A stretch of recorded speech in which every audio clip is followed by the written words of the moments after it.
Hi guys, this video is going to be about Mars in the 8th house. So if you guys have Mars in the 8th house, this video is going to be for you. Or if you have Mars in Scorpio, this video is also going to be for you guys as well. So I'm going to be talking about a bunch of random things, just intuitive messages, and then definitely channeled messages. So yeah, this video may be a little bit all over the place, but I've been dying to make videos like this. Definitely visually better than this, but whatever. I just really wanted to get this out there.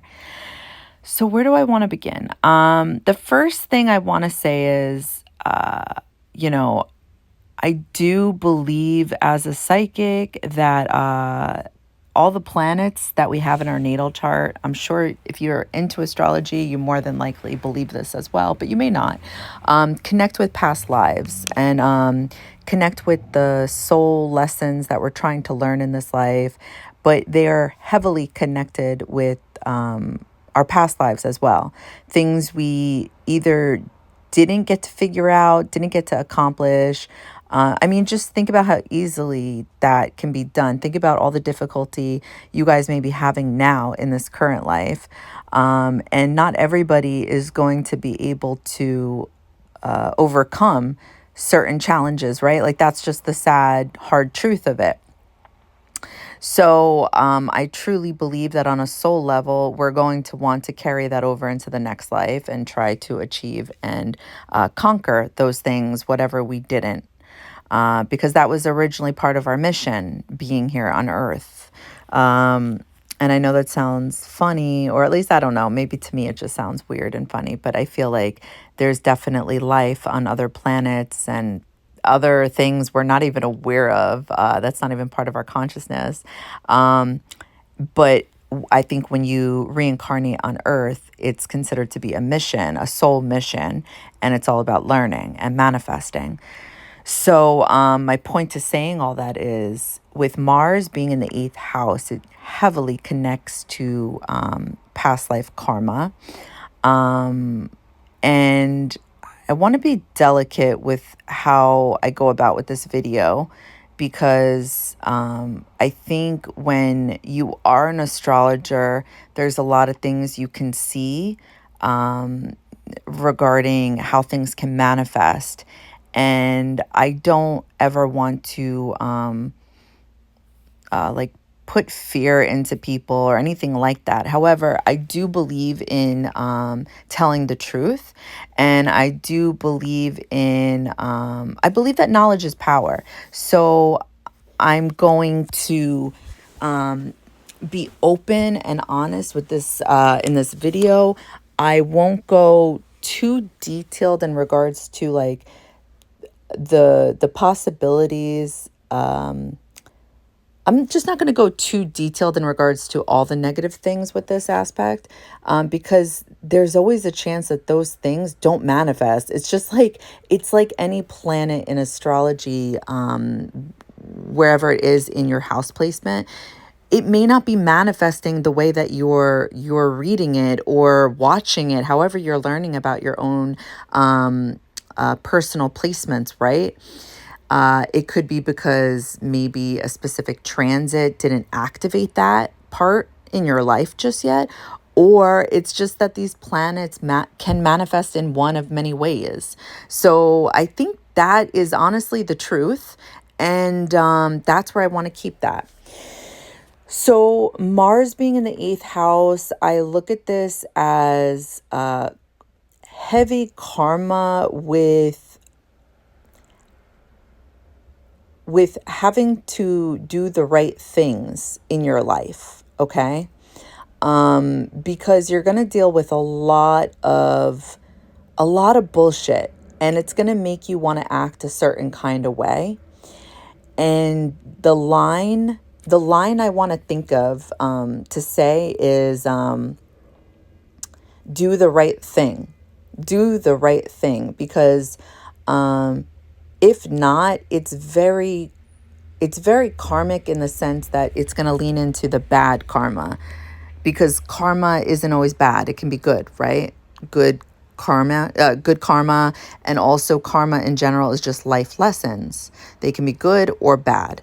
So with eighth house planets, it's Scorpio energy. So we're talking about Scorpio karma, and it's very heavy karma. So what does the planet Mars represent?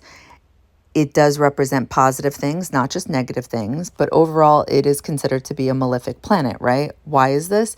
Because it is the god of war, it is anger, it is sharp objects, it is, did I say anger already? Sorry. It's fighting, okay? The positive things about this planet is it is also where you guys take action in your life. It is what drives you. It's what motivates you. It's also your confidence. Literally, it is your confidence in one sense because when I think of Mars energy, I think of how are you able to make a move in life? Like, how are you able to take action? Whether you're faking it or not, it's based off of you believing in yourself or believing in something. So there's confidence in something, right? So Mars to me is the green light. It's go. It's go time. You're moving. However, it's in the eighth house. Now, the eighth house is your internal world. It is the things you cannot see, but you feel. So literally think about the inside of your body, right? Like what's going on internally there. You can't see it, but sometimes you feel it, right? And obviously apply common sense there. There's some things you can't feel. But when you have planets in that eighth house, you're definitely in touch with something internally, because this is a psychic house. So it's not just the things that are going internally inside your body. And I mean literally from head to toe. That's how I look at it. That's how I perceive this house. But also the things going on behind your back, the things you cannot see. So you're also feeling that energy too. And how it's going to manifest is it's going to take on the role of whatever planet's there. So if you have Mars there, it's like you are, your spidey senses are picking up on that some shit is about to go down. That's one way of looking at it. Like you are able to feel something coming your way, and it's either an argument, you can feel a fight about to come up. It's either like you know you are about to fight someone or somebody is about to fight you. Now, it can be because words were just exchanged with someone or something just happened. So yes, it's in your consciousness, but it doesn't necessarily mean that just because something has happened, a fight will then take place after that. But with that eighth house with Mars, it's almost as if like you have a scent, and that scent makes people want to fight you. And I know that sounds stupid, but the way I break it down is if you guys know dogs, or you go to a dog park, not every dog gets humped, right? And I hate to put it this way, but this is like the easiest way to break it down. It's like certain dogs have a specific scent, because I really feel like if you guys are anything like me, I always wonder, why can certain people get away with doing the same exact thing I do? Yet I can't. I can't get away with that for shit. Yet there's just something about me that comes off as like suspicious or up to no good and blah, blah, blah, blah. It's because of this. It would 1000% be because of this, because what you are feeling about other people being up to no good, they're also, in a sense, getting that with you. That's one way this could manifest. That doesn't necessarily mean that's how it's always manifesting, and that's why people are picking on you or starting shit with you or coming after you. But that's one way it can unfold, is people thinking you are the problem or thinking you're to blame. Like Mars in the eighth house people are literally like It's either you're innocent or you're not innocent. I'm going to tell you right now. Because when you have Mars in the eighth house, by law of attraction, there's something going on here. You are capable of doing these type of things that people are accusing you of. So it's not that people are 100% off with their spidey senses, but they're off in a sense because are you really doing these things? You could be. It really depends on what Mars is talking to in your natal chart and how it's talking to these other planets and what other houses. It really does. But at the end of the day, generally speaking, if you have Mars in the eighth house, you have this scent. People are picking up on it, and they're going to want to fight with you either because you look suspicious, they believe you're to blame, they believe you're up to something. And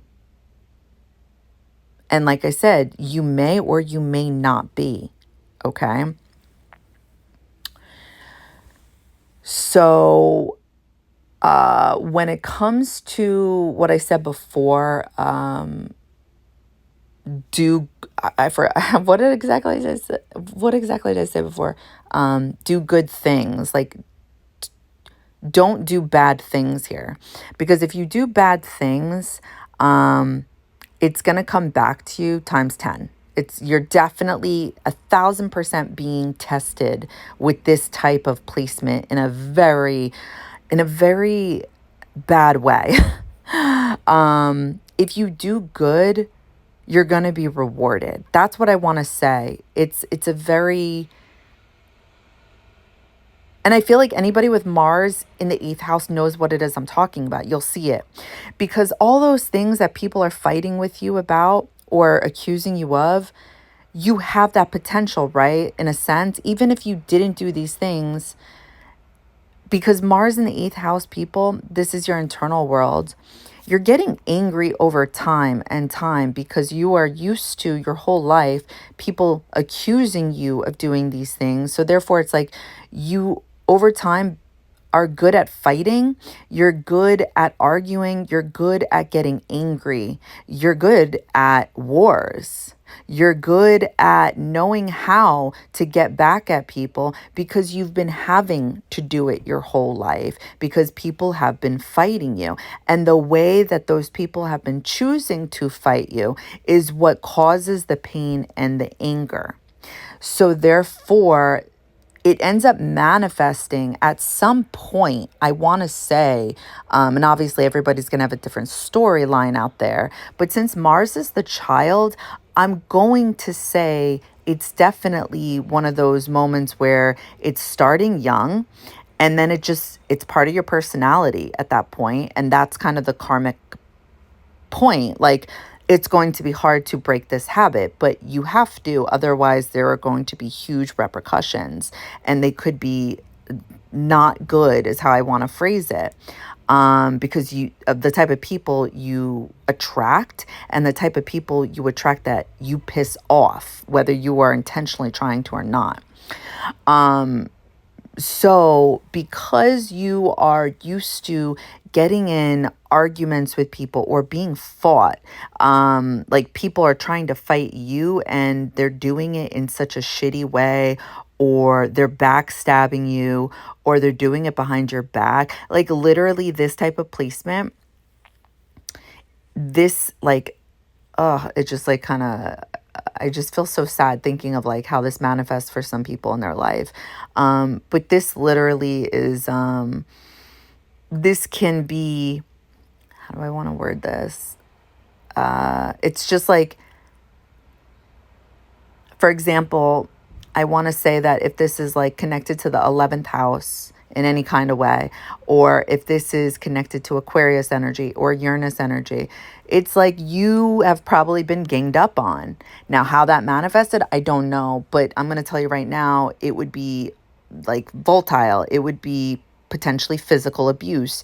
It would be you fighting, and maybe you would be fighting with a group of people. Maybe you would be literally having to fight a group of people.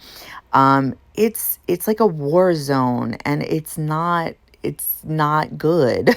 Like, I mean, Mars can be anywhere, right? You're going to experience that type of energy, but it's more volatile in the eighth house. So, since this type of energy lingers and it wants to hold on, right? That Scorpio energy, it holds on to the pain. Um, it ends up being one of those things that you don't see about yourself because this is the eighth house, okay? Eighth house, again, it's the things you cannot see, but you feel, right? But there's something to the eighth house that you're either consciously aware of or you're not. Usually it takes some type of transformative event in your life or several events in your life eventually for you to catch on to what is for you to be in touch with your own eighth house is what I want to say. Otherwise, it's like it's something you're not 100% in touch with. So because Mars in the eighth house holds on to its anger, it's very good at fighting back. And the thing is, there's karma for that, right? So as me, I'm personally a Mars in eighth house person. I don't know if I said that already. I used to my whole life, because I was definitely raised, in my opinion, the right way. Like, you know better than to do these things. You should not do these things. But anytime I felt like I was ganged up on, because I used to be very shy and quiet, so I would just like allow these things to happen. And then eventually I got tired of it and I grew angry of it and I would fight back. But the way I fought back, like once I started doing it, it's like that scary person who like finally speaks up and then like everyone's like, whoa, what the fuck was that? You know, like I feel like Mars in the eighth house people, you don't want to fuck with, honestly. Like there is something scary going on here and it is the truth. It's like these are the people where, you don't want to fuck with. And it's like, if you do, it really depends on the zodiac sign that they have in that eighth house. But overall, be prepared for the beginning of something. And it's like, you're probably going to be a changed person, because anybody who deals with other people that have eighth house planets, it's like you're going to be changed in some type of way, because not everybody lives or experiences eighth house planets. So when people meet people like that, it's scary, it's deep, it's serious. And most people, because they don't want to face their own shadow or face the darkness of the world, I feel like, which is what eighth house people experience and see quite often. And because, again, it's a psychic placement, people like myself are able to see the darkness of the world much more easier than most people.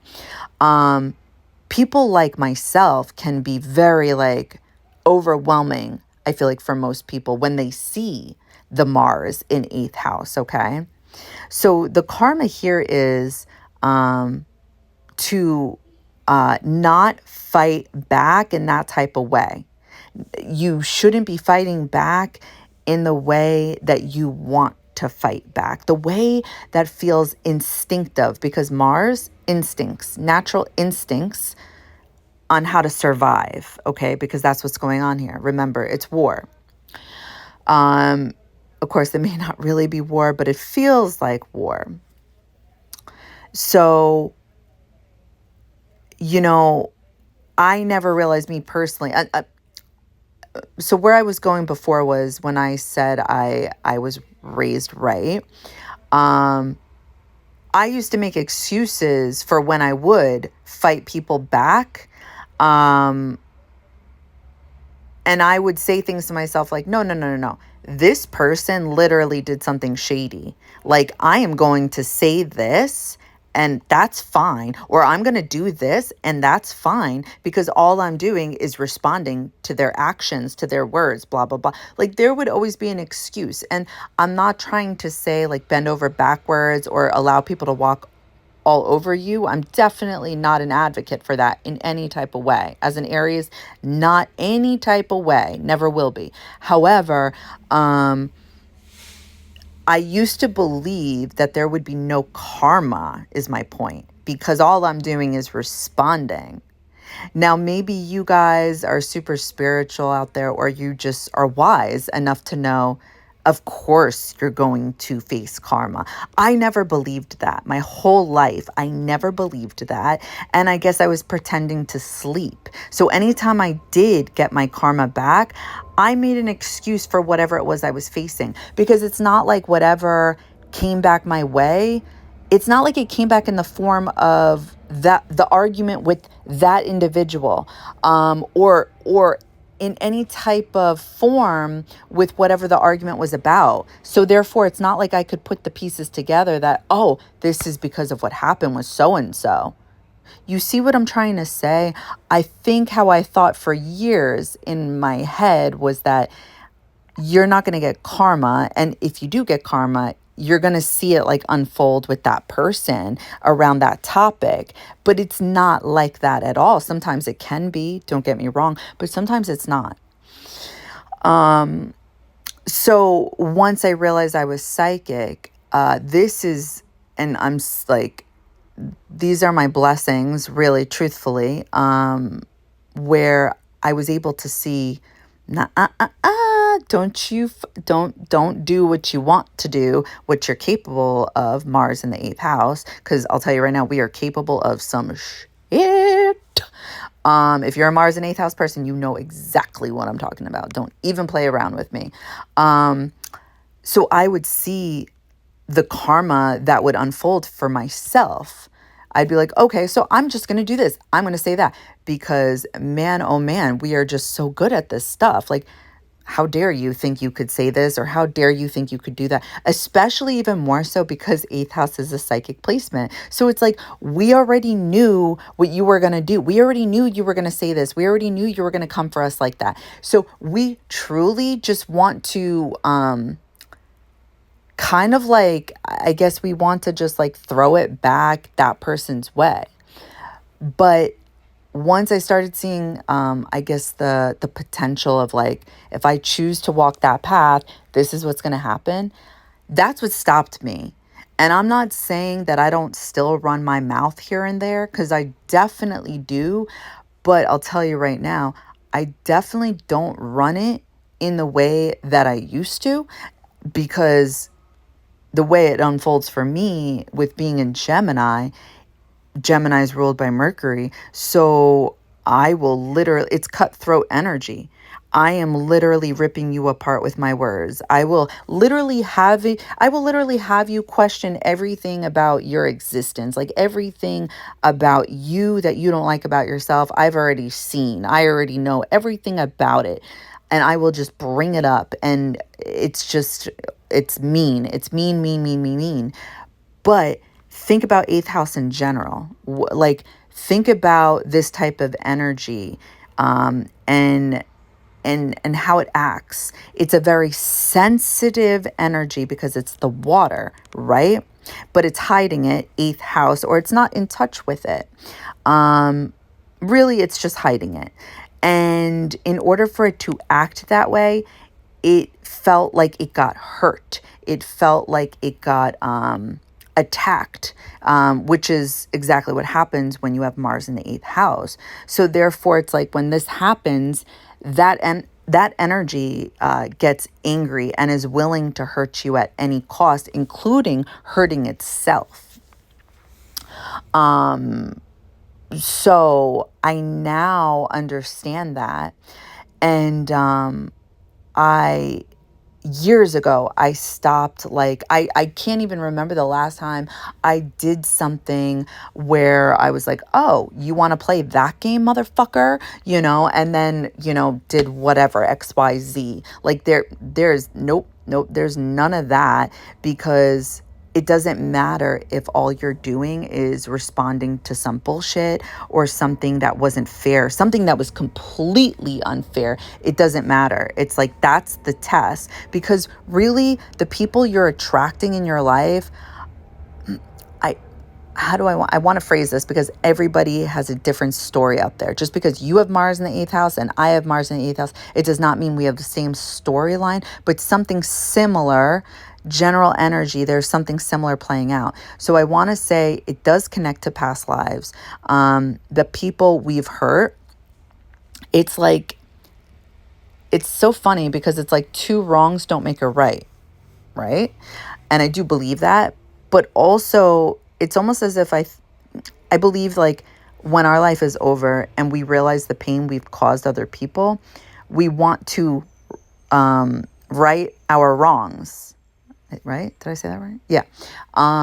So because of that, it's like in the next life, we want to help them hurt us. And I know this sounds whacked out, but I think some of you are going to follow here and some of you are going to get it. So therefore, because again, 8th house, you're definitely attracting past life people into your life. And and obviously I do believe that you can attract past life people with other houses, other placements, but there's something very specific going on with the malefic planets. It's like, things didn't go well in a past life with these people. And they're coming back to play. Okay. Anyway. So anyway. So yeah. So if you choose, so here's the karma. It's going to be painful, whatever they do. Okay. Again, you see what I'm saying here? That's going to play out differently for all of us. Now, how you choose to respond to that is going to play out differently for you in regards to your karma. So the way I look at this, and I do think this definitely has a different effect potentially maybe for me because I have another planet here, but I do believe that if you take the higher road, or if you are Mars, like, and Mars can also, what I fucking hate about people that talk about Mars, it's always the negative stuff. There's positive things to this planet too, okay? Not that naive is being, is necessarily positive, but I do believe that a lot of things end up happening because of Mars being naive. Whether it's you guys being naive with your feelings, being naive with your moves,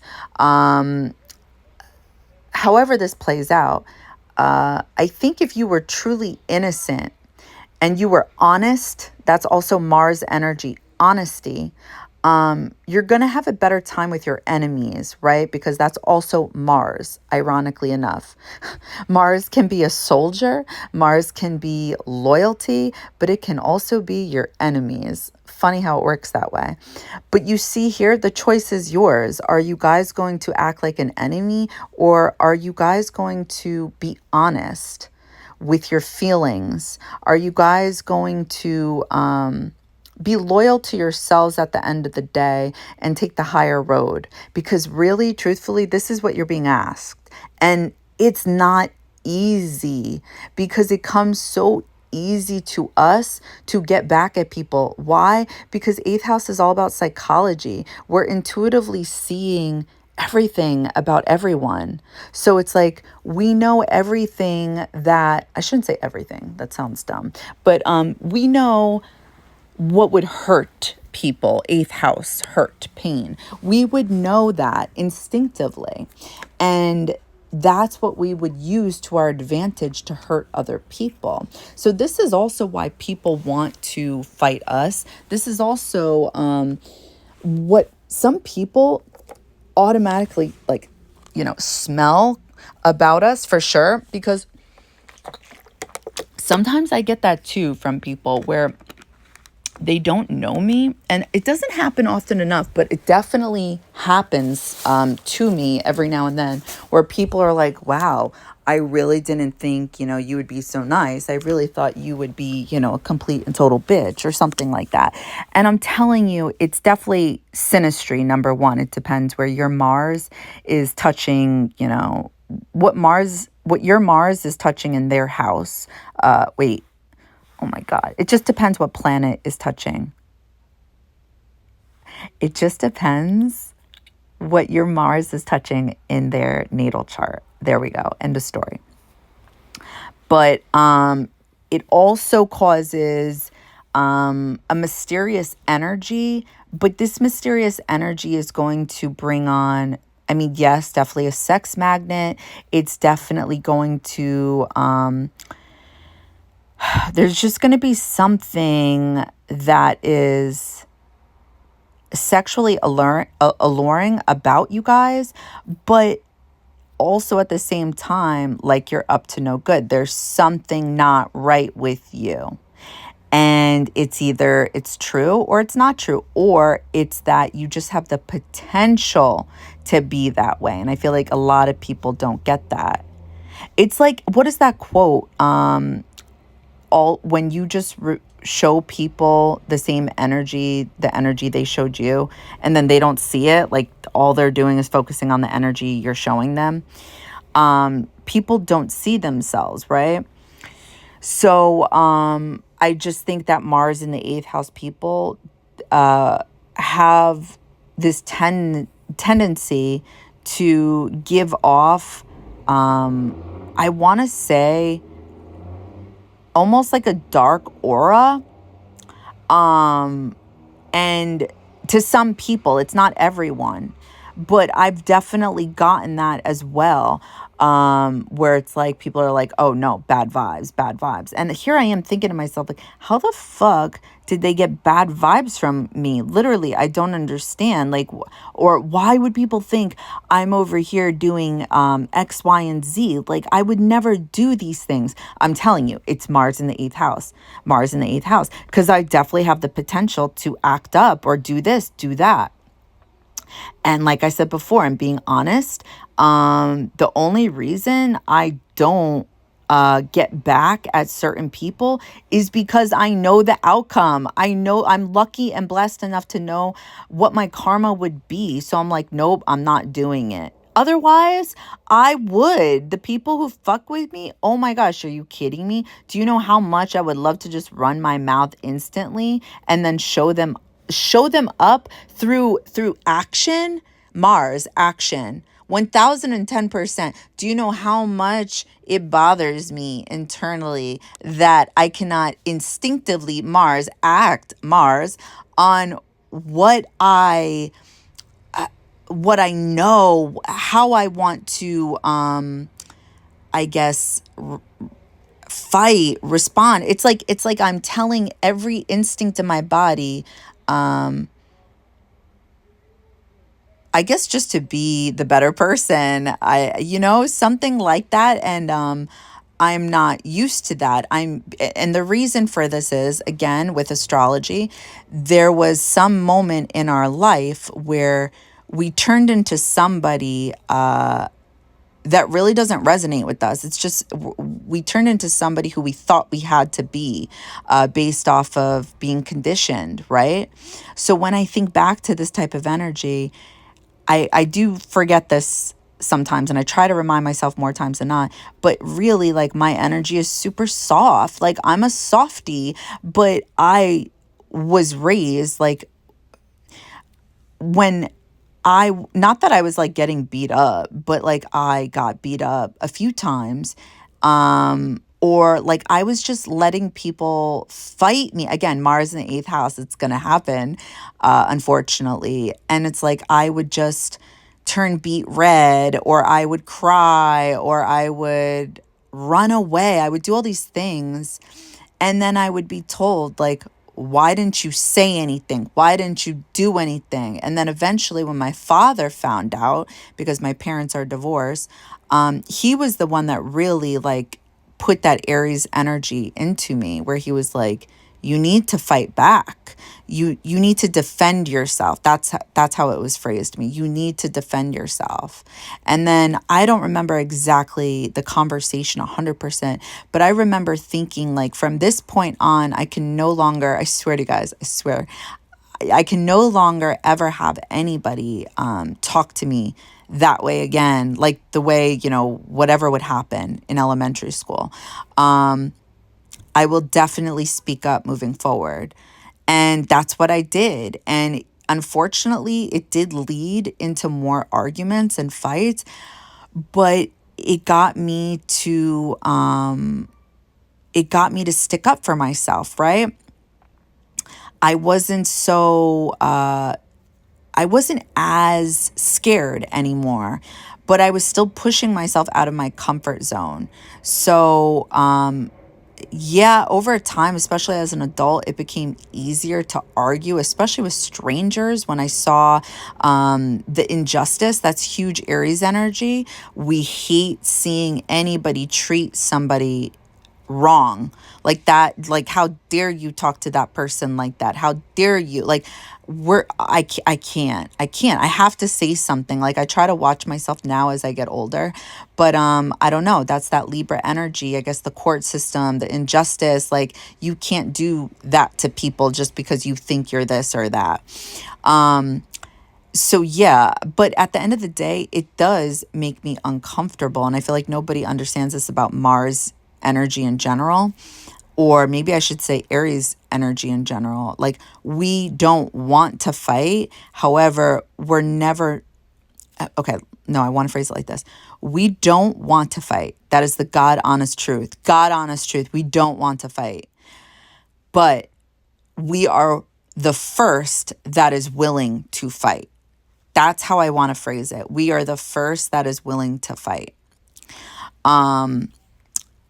Because it's instant. It's instant that something is wrong. We are seeing something that is wrong. We are feeling something that is wrong. So I feel like this would happen in the 8th house, but with more serious, dangerous matters.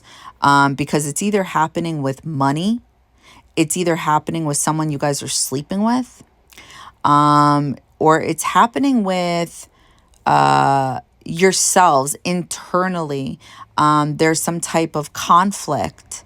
There could be some type of, again, it depends what zodiac sign you guys have. So I have this in Gemini. I definitely have mental conflict 110% because of how this ends up manifesting with arguments, unexpected arguments, or people trying to fight with me. I'm like, oh my God, not again. Like, and I can't even get back at these people. I feel helpless, like, because I can't show them to never fuck with me again, because that's 8th house energy for you. Don't ever fuck with me again. Don't you ever come at me because blah, blah, blah, blah, blah, blah. So I always think to myself, how do I get myself out of this? Okay. So that would be Mercury. That would be like a Mercury energy. If this were in, I want to say Aries, oh my gosh, that's scary to me. Literally, anytime there's a Mars transit happening in Aries, I always try to warn people, be careful, because this is the body. This is literally going to physical violence right away. So it's like you would be more prone to fight, or unfortunately, this is like you're experiencing this with people wanting to do this with you. So yeah, what else? I'm also thinking about competition too now. Like, so Gemini energy, okay, right? Going back to that. So this is traditionally ruling the 3rd house. 3rd house is your friends, your cousins, your siblings, aunts and uncles. So it's like there would be people talking, Mercury, Gemini energy, about me behind my back.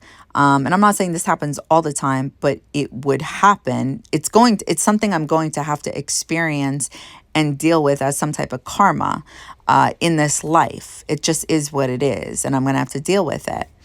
But also there would be some type of competition. So it would be arguments over something, whether it's because I'm standing out, whether it's because I'm expressing something, whether it's because I don't know, maybe I did something stupid, who knows?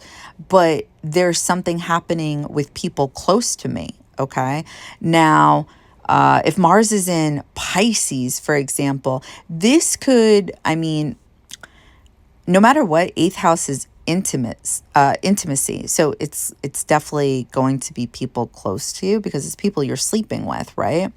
And Mars is sex. So, but like I said before, it doesn't mean it's always manifesting in one specific way. But this would tell me that you guys are arguing potentially with, or people are arguing with you from, places that are not close to home. Could be, I don't know, out of the country. People also from different cultures, yes. But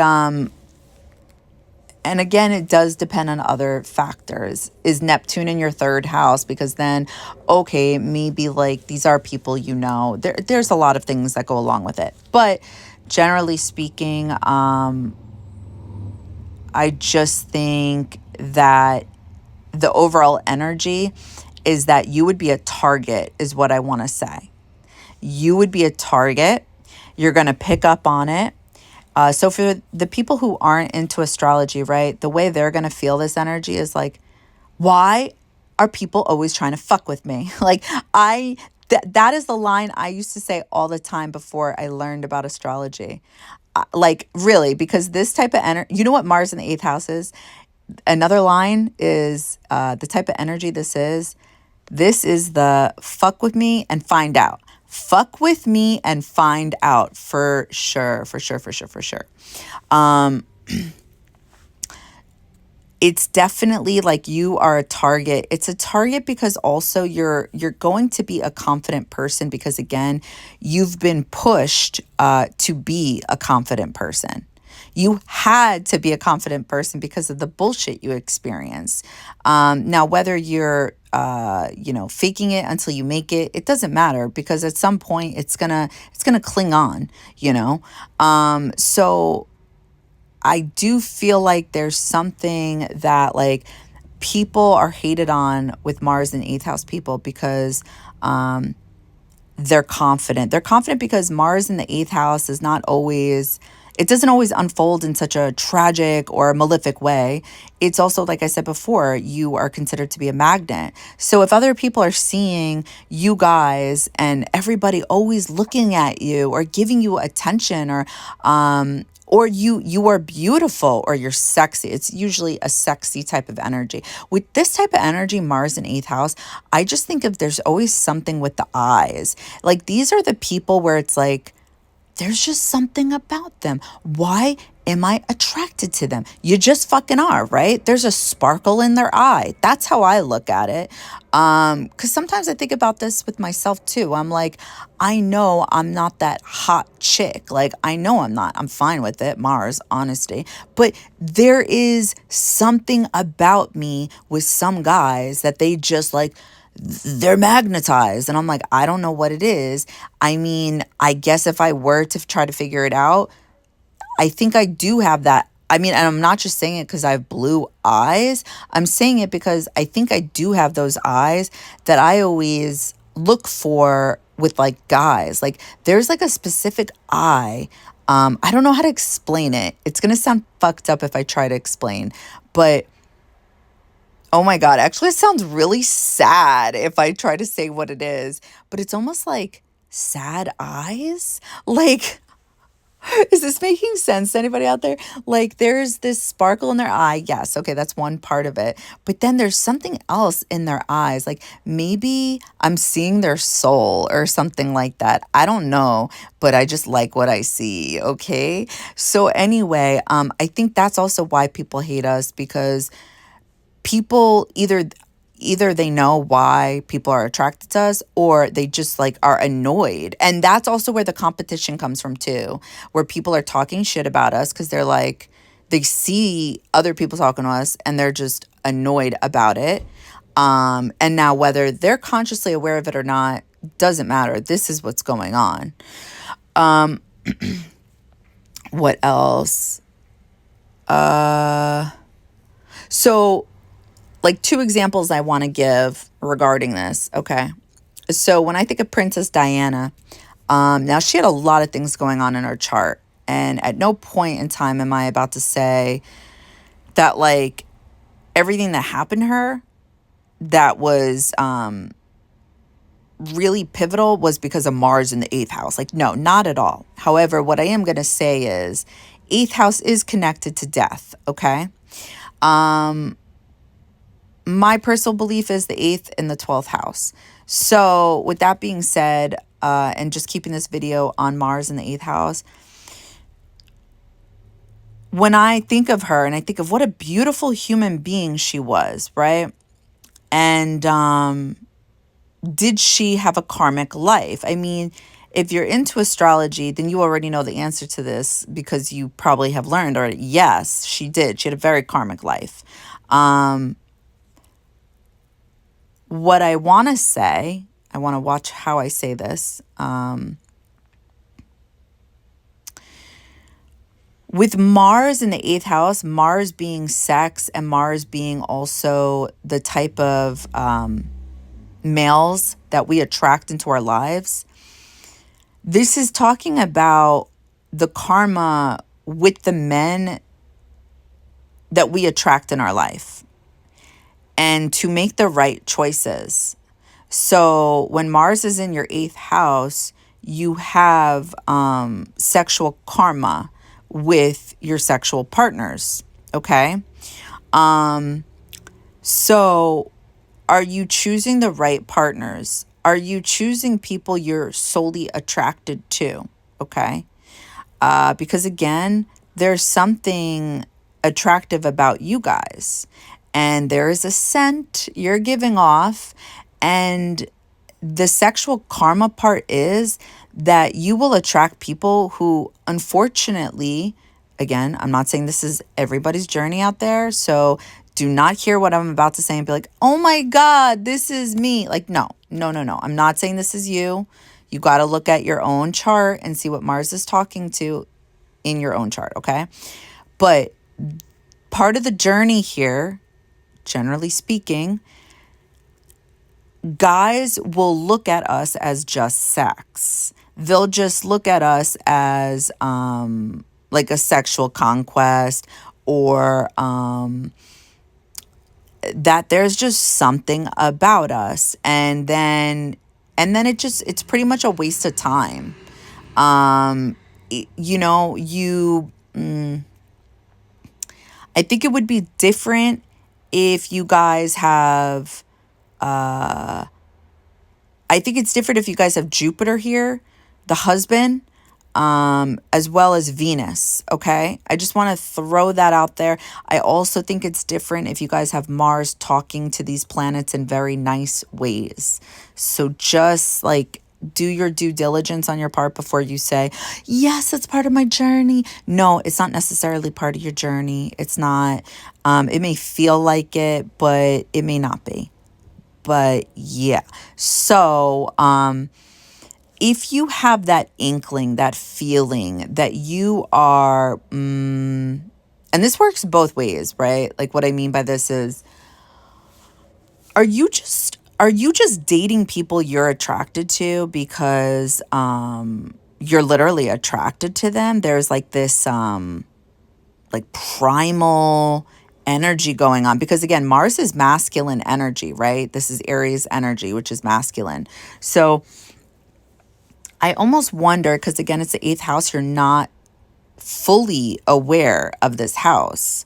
It's also like, yes, it's your internal world. It's your own psychology. It's your mind, what's going on internally. It's your secrets. But there's some things you're not in touch with, right? Because I look at this as the therapist house too. And the therapist helps bring these things out. But it's because you're talking about these things out loud and then you're consciously aware of it. So sometimes we have a habit of choosing people we know, again, eighth house, psychic house, that are not good for us. And that's the karma. It's like it's like we know that there's going to be some type of, we know it's either not going to go anywhere. We know they're just attracted to us. We know that there's no other connection. We know that, maybe they're a cheater, a backstabber. Again, it really depends on the zodiac sign that you have your eighth house in, to see what exactly it is you're picking up on. But again, for me, Gemini, there's duality here. So I think back to like years ago when I dated this Leo. I didn't know anything about him, but I remember, and this is before I realized I was psychic.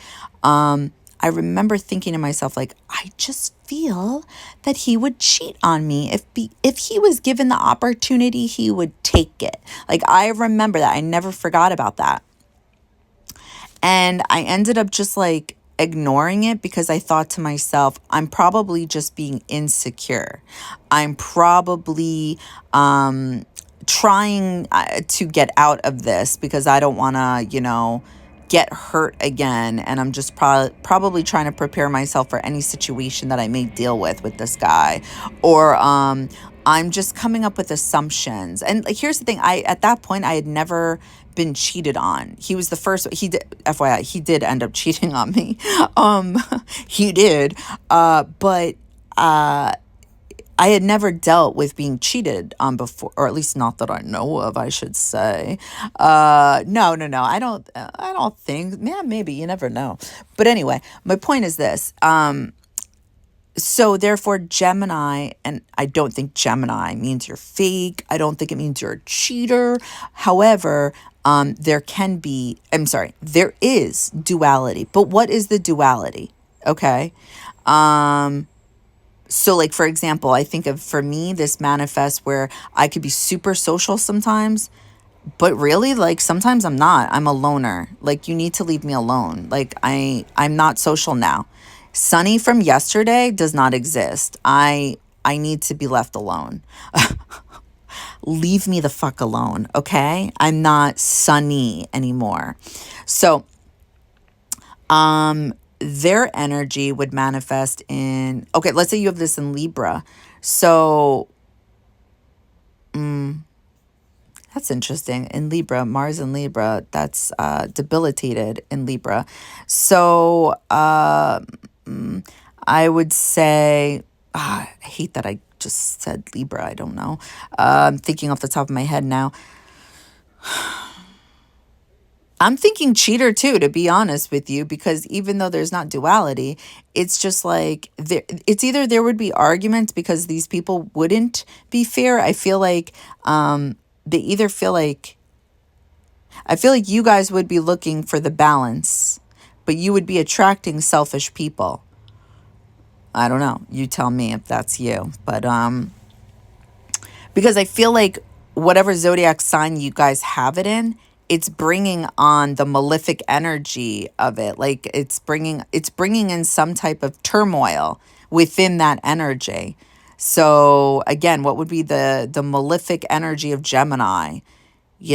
Two faces. If I think of Libra, what's the malefic energy here? What could be the malefic energy? I think of it's not give and take. It's just take. So that's what I'm thinking here.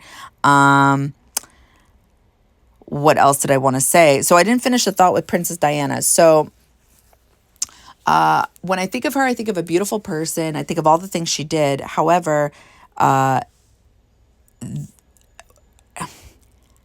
feel I couldn't give you examples right now, but I know that people were always after her, right? Trying to bring her down. I mean, first of all, like I said before, Mars in the 8th house, it does bring, you attract people who are attracted to you, but unfortunately, you need something more than that. So I think that was her situation. And again, 8th house is psychic. She knew that. And then I don't remember, oh shit, it was probably Aquarius, right? I don't remember what zodiac sign she had it in. But then Was Bridget her friend? Why do I feel like Bridget was her friend? But he ended up messing around Bridget for a little bit, right? I'm almost positive because I remember this whole story. I feel like it was around 97, 98. It's like the weirdest things I remember. But anyway, so he was a backstabbing cheater douche. And and and I don't remember the arguments that they had, but I don't even remember if she was open in detail about the things she said to him, because I'm trying to remember where I read this. I don't want to bring in psychic stuff now because I know I definitely read a psychic interview and then I channeled it and it was right. And then I ended up seeing that psychic and she was right. So I know without a doubt the things that I read from the article about what she said, like the type of things she had said to Prince Charles back then, were not nice. And obviously, we're all capable of not being nice. But Mars and the eighth house people, like I said, they will tear you down. They will. Oh my God, you'll always remember these people. You can't forget these people. They will get in your head and they will live there. They will live there. And I do believe she was like that. But she was like that because of a broken heart. That poor, beautiful woman. But here was the karma. Fast forward. Now, she definitely experienced the karma because she ended up marrying that man. And I bet you more than anything, she knew that going in. Why? Because, correct me if I'm wrong, but I believe she manifested that whole situation. I think she was the one that said she was going to marry Prince Charles. And then she ended up marrying him. Like, I don't think she had any affiliation with him whatsoever. And then years later, she ended up marrying him. So, because this is also the magic house. This is an eighth house. It's magical, whether you're into it or not. It doesn't matter. Like, I'm not over here, doing spells or with a crock pot or whatever they got, or other people, whatever they picture me with. Like, I'm not doing that. However, I do notice that the things I think of, things do end up happening. But I always wonder, I'm like, well, are these my thoughts? Or am I just in touch with what other people plan on doing? And that's what's like hitting my crown chakra, I should channel that. But anyway, so I think that was part of her karma, dealing with that pain, because Mars and eighth house people, we fucking know what it is. We know when someone doesn't really love us, and we know their intentions. And I really just think because it's an eighth house planet, it's an eighth house. Wait, it's the eighth house. It's deep and it's emotional and it just wants that intimacy, and it's really hoping that it's just being paranoid, okay? Like, I think back to all the times that I said these very detailed things before knowing I was psychic, and all these guys would be like, "Oh, you're crazy! You're crazy! Oh my God, no, no!" And it's like all those things were true. Oh, those fucking dirtbags. They were true. It's because it's like I knew eighth house energy. So, but I think what we do is we don't want to believe it. It's our fears, and we're like, oh, maybe it's paranoia. So, and there is that fine line, especially with Mars, that you have to pay attention to. Is it paranoia or is it intuition? Especially if you guys aren't psychic, especially if you aren't in touch with your gifts that you may have, then you have to be more careful, because here's the thing, how this can manifest if it is your paranoia. You are manifesting these things. You are manifesting these arguments or these I don't want to say that, actually, because I do believe that is part of the karmic journey with Mars in the eighth house. It's going to unfold in the way it should, whether it's in your mind and then somehow it happens. Now, whether that's because you're getting these psychic downloads of what's about to come, or whether it's because you believe you start pulling away, and then they're picking up on you pulling away. So then they're getting paranoid. So then they end up doing something shady, all because you were getting psychic downloads based off of something that you ended up technically manifesting. Like, did that just make sense? Regardless, it didn't matter because it happened. You can't force somebody to cheat. You can't create that. That shit was destined. I do believe that. That is the karma. And it's up to you. Are you going to stay or are you going to go? And even if you go, are you letting it go? Because that's part of Mars, is action, moving, and it's in your 8th house, your internal world. You have to let go. That's what makes you transform this energy. 8th house, Scorpio. You got to transform how you move on and let go. That is your karma. And if you don't, there will be repercussions, big time. You're going to deal with these same type of guys. And I'm not saying, and it's not just guys too, just to be clear. It's also, like I said, like I'm going to be dealing with this for the rest of my life with friends. Because again, it depends what Mars is talking to. So you will be dealing with that in those type of areas in your life, unfortunately. That is part of your karmic test, okay? And it sucks, but it is what it is. Life is not always positive. There's highs and lows, right? You got to have the lows in order to appreciate the highs. So I feel like I botched that line, but anyway, my point is that with Mars in the 8th house, you got to keep it moving. You got to move on and transform this energy. Otherwise, you're holding on to this energy. And I'm not saying that means you're never going to attract these type of similar energies again. But how you choose to handle these energies is the test. So the next time you pick up on a guy that is, when I say pick up, I mean like you pick up on his energy, that he is just sexually attracted to you. He's not into your soul, your mind, longevity. He's not willing to invest in you. He's just willing to invest in your body.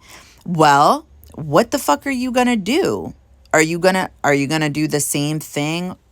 Think of the number 8. Again, it's a loop. You're in a constant loop. And unfortunately, that's the part where I'm going to be honest and real here. Any 8th house planets, this is what you will deal with for the rest of your life. This is why it is not easy, but it is Scorpio karma. You will constantly be tested. So yeah, again, I'm not saying that just because you take the higher road, doesn't mean you're not going to be tested again. Doesn't mean you're not going to deal with these type of people again. Doesn't mean you'll never be hurt again, because you will. It's just, it is what it is. And that's not to say don't live in fear. Don't think that every guy you meet is going to cheat on you again. It really just depends on how Mars is talking to your personal planets. I can't repeat that enough, because Mars in your 8th house could be manifesting where number 1, you're just really good at sex. Number 2, you are very competitive with yourself. Number 3, you are extremely confident. Number 4, you are eager to succeed. You see what I'm saying? Think of transits and how they manifest. If you guys watch those monthly astrology forecasts, do any of those things end up happening? Or does one thing happen? Or does half of one thing happen? Like, that's what I'm trying to say. So apply common sense.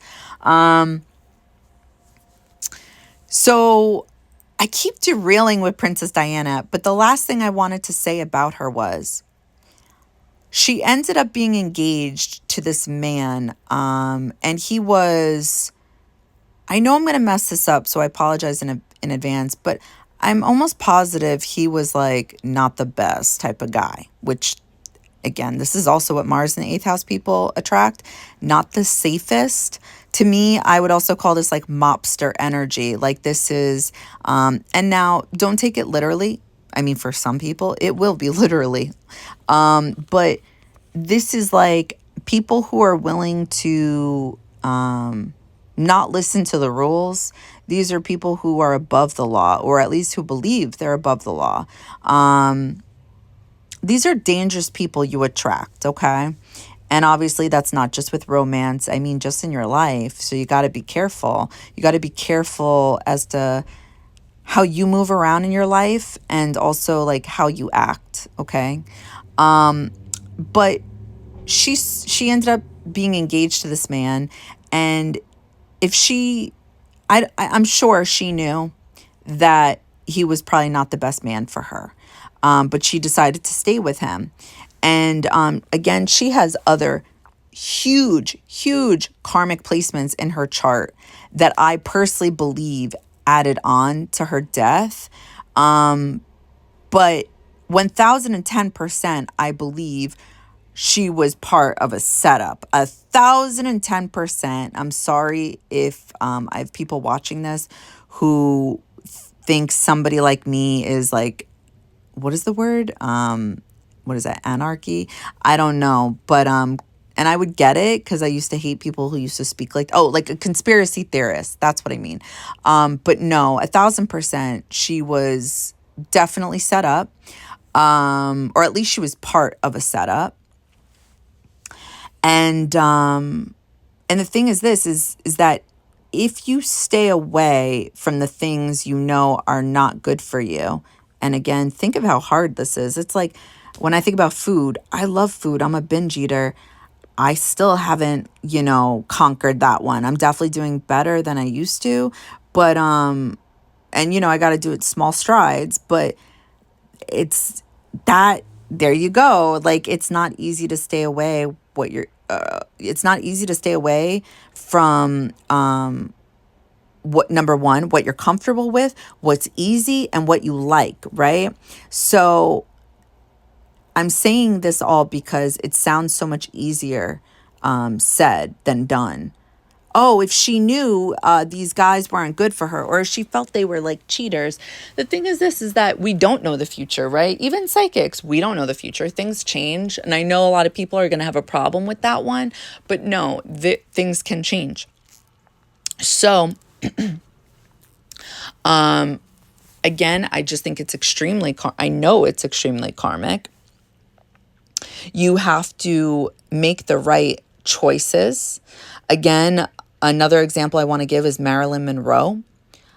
If you don't think she was killed, oh my, that another setup. And I think about these women, right? I'm like, damn, Princess Diana, Marilyn Monroe, these chicks, like, really killed? Let's just say, right? Because I don't have the facts. I mean, I'm sorry, I don't have the proof. That's what I meant to say. I don't have the proof. But let's just say it is true. Let's say they were killed. Let's say they were murdered. Damn! Look at these women. I'm not saying because they're beautiful. I'm saying, like, when you read up on these two individuals, their biography,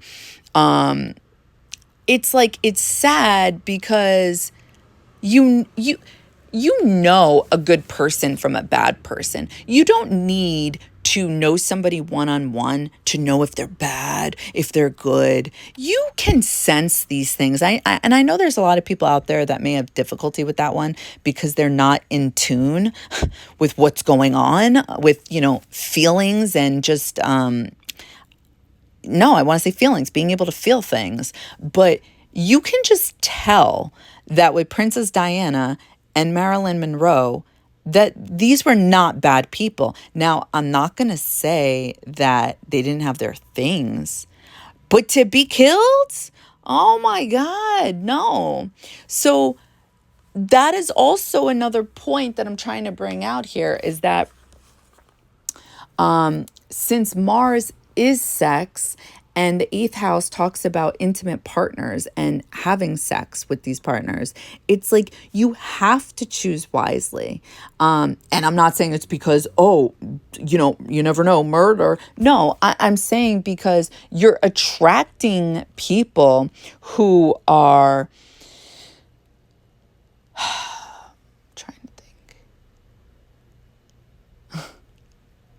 No, I'm going to call it like it is. You're attracting people who are willing to take it a step further.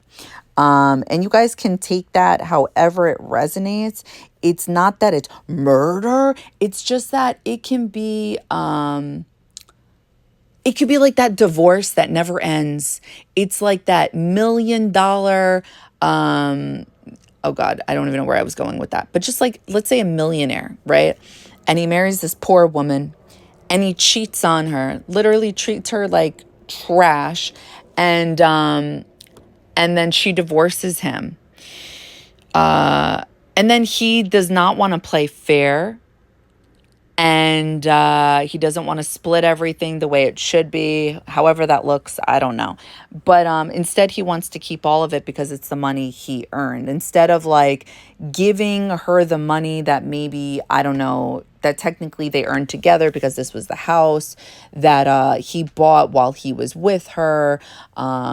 Maybe this was the house that she told him he should have bought. I don't know. However it goes, I don't know. But so now he's just willing to keep it going for like 10, 5 years, whatever, in the court system. Meanwhile, he knows like she doesn't have a dime, a penny to piss on. Situations like that, it's like these type of people you're attracting can be extremely resentful and hold on to the pain to the point where they're willing to hurt you at no cost. Like I think about this too, I can't get into details for me personally because Gemini is, legal energy. So, I can't. But I think about the ways that like I would get back at people. And to me, this is typical like 8th house energy. It's, to me, I guess intuitively know this is, and I swear to you guys and everything, this has been my whole life before I even realized I was psychic. I always knew that friends, boyfriends, anybody really who ended up like doing me dirty. And I literally mean that. I don't mean like people in my opinion I felt like did me dirty, and it's like me not being able to clearly see something I did wrong, which led them to do this, blah, blah. No, I just mean that because that is what Mars in the 8th house is. You are experiencing people who do you dirty, and it does not mean you are like starting or initiating anything. I always know intuitively that these people are going to, at some point in their life, feel bad. And I want to say, I want to say, like, I don't want to say this, but I do. It's not that they miss me, but like, I do want to say miss me because I feel like that energy is mutual in a sense that, because for me, it's manifesting in Gemini. So this is friends. So it's like, I can understand because it's like, we were talking, we were speaking, we were vibing, and we were vibing in a deep way. For you to be my friend, we were vibing. For you to be my boyfriend, we were vibing, like obviously, right? But it's much deeper, and intimate when it's in the 8th house. So when people experience that, it's very hard to find that again or experience that again. And they don't really realize it until, quote unquote, it's gone.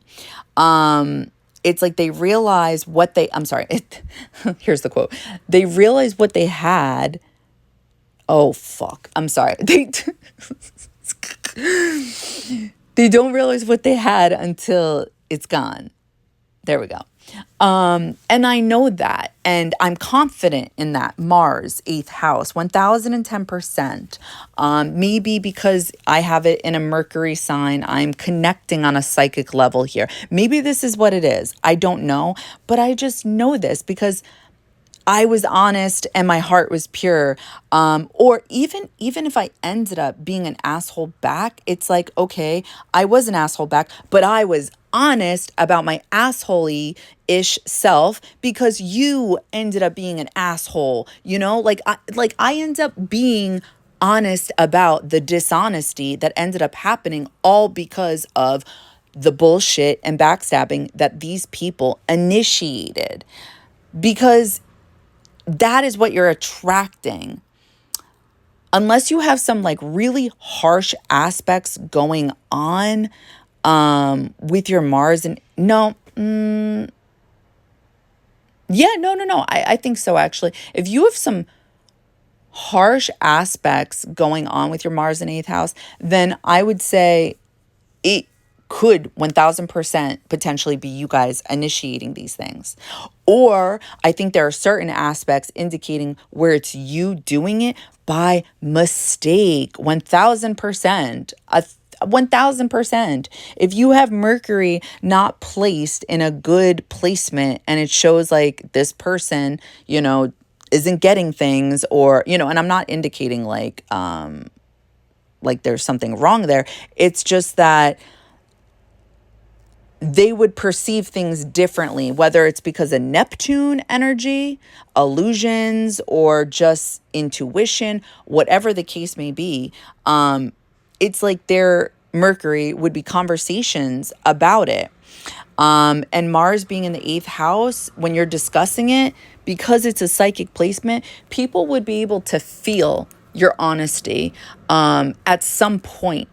And I'm not saying it would happen in the beginning. And I'm also not saying that it happens all the time, because I 1000% don't believe that everybody I've ever met that didn't like me, that isn't in my life anymore, likes me. No way. There's definitely a few people out there that didn't know me.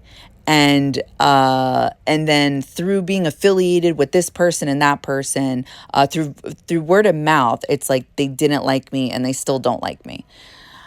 I think things can happen that way. And then those people, even if they've met you, but they don't know you because you have Mars in the eighth house, they would pick up on the potential of your shadow 1000%, because it's your shadow nonetheless. Your eighth house is your shadow. And now you guys have a malefic planet there. But I think overall, when you're open and you're honest, you will definitely be able to deal with this energy better. And as long as you're not secretive in a bad way, I think it's good to have to be private about things that you deserve to keep to yourself. There are certain things we should keep to ourselves. We shouldn't be so vocal about, shouldn't be so open, right? And sharing. But I also think with Mars in the eighth house, it's a very violating energy, and people believe that they should have access to you. And now whether those people are consciously aware of it or not, it doesn't matter. This is what's going on. And then it's like, if you're not giving this energy, whatever this is, whatever it is they're looking for, there may be arguments around this, or there just may be some type of conflict, is what I want to say. But I do think that as long as I don't think that the karma here, the repercussions would be bad, as long as you're willing to try to, I want to say,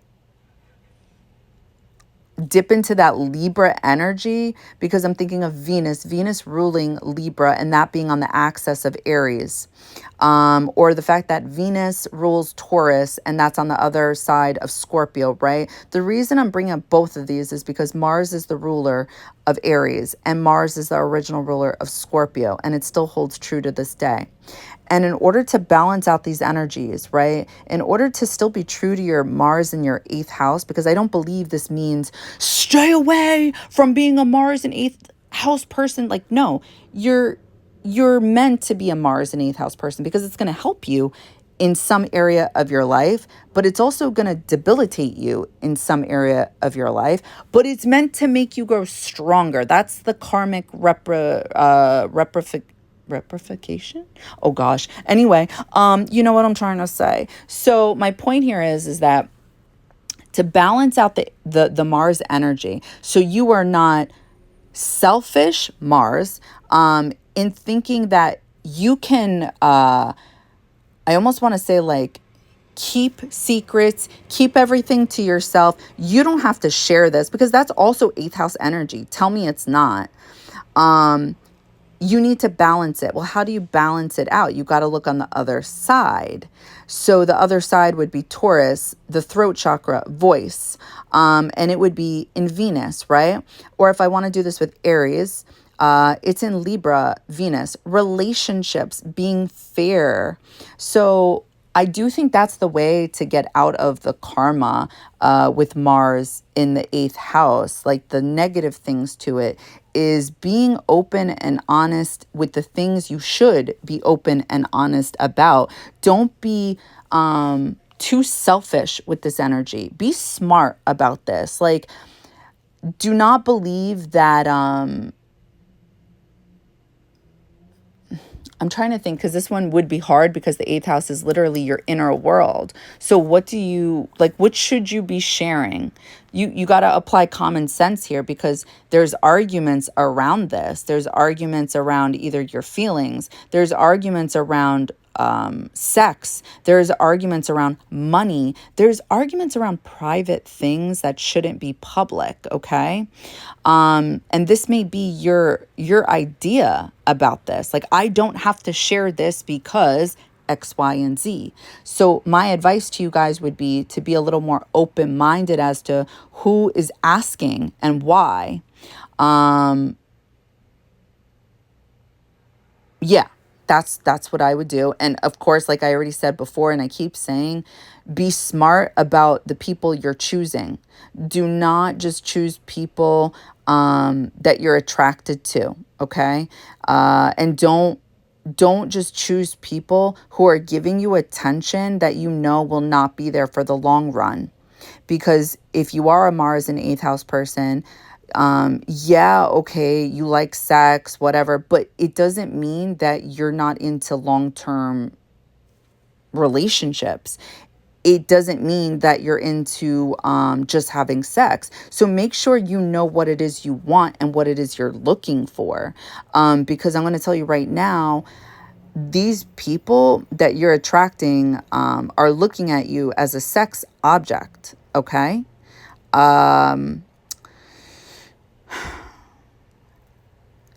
Which brings me to my next topic regarding money, okay? So whatever zodiac sign, I keep saying it, this is where you guys are going to experience arguments with. So if it is, again, Aquarius, you're going to somehow have to, like, there would be arguments around money, like arguments around your inheritance, I want to say. And it would be having to do with either groups of people, like either your friends getting involved somehow, or something going wrong. I feel like on the internet, that's another one. That was a terrible example. So now that I'm thinking about it, this is funny. So since this has to do with money, and Mars can also be seen as competition, and the eighth house can be looked at as things going on behind your back. I think about this. So like I said before, I no longer am able to, or at least I have willpower not to do, not that I wouldn't like snap back with my words, but I at least watch myself and not get Mars in the eighth housey is how I want to word it, when people like either come for me or just do something stupid and shady. So for example, recently, like I've been dealing with this where somebody had asked me, and it was work related, and it's basically a group of men. Somebody had asked me, how does one do this, X, Y, and Z? They were asking me for information, Gemini energy. And I knew, intuitively, I knew that if I answered this person's question, they were going to start doing this thing. And now, whatever this is, because I'm not going to talk about it, I already do. And now, if he starts doing it, it's just going to be annoying because now we're both doing the same thing. So I knew he wasn't. I knew he wasn't going to be fully honest with me. So I wasn't really going to ask him any questions because it would have been a waste of time. He would have just lied to me. So I gave him the information, okay? Because I do think, again, that zodiac sign, that eighth house is going to be part of your karma too. So Gemini, I want to withhold information I know sometimes. And then there's certain information I should be sharing, okay? I should be sharing this because it can be helpful. But if I do it, then I just know I'm going to have to deal with X, Y, and Z, and I don't want to deal with it. So I've been forcing myself, I would say the last few years, where I do this now. I'm like, okay, whatever. I don't care. I'm just going to start getting into this habit. I know the karma that goes along with it, though, by doing these things. But okay, I'm just going to do it.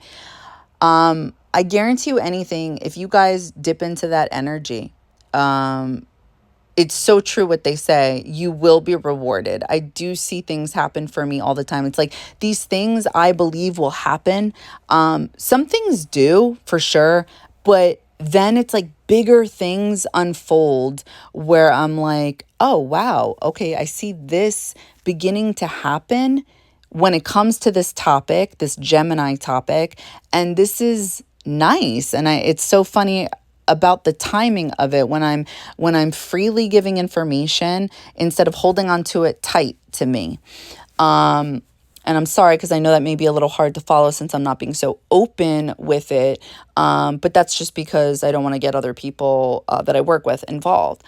So anyway, so I gave this person the information they were looking for. They ended up using it to do exactly what I thought they were.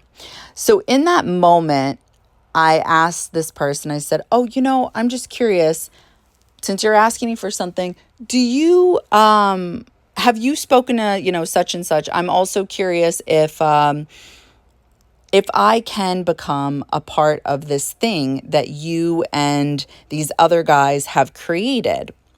There is this thing going on where, I saw you guys created this group and I'm just curious, can I be a part of it? And he told me that he would have to ask the rest of the guys and he would let me know.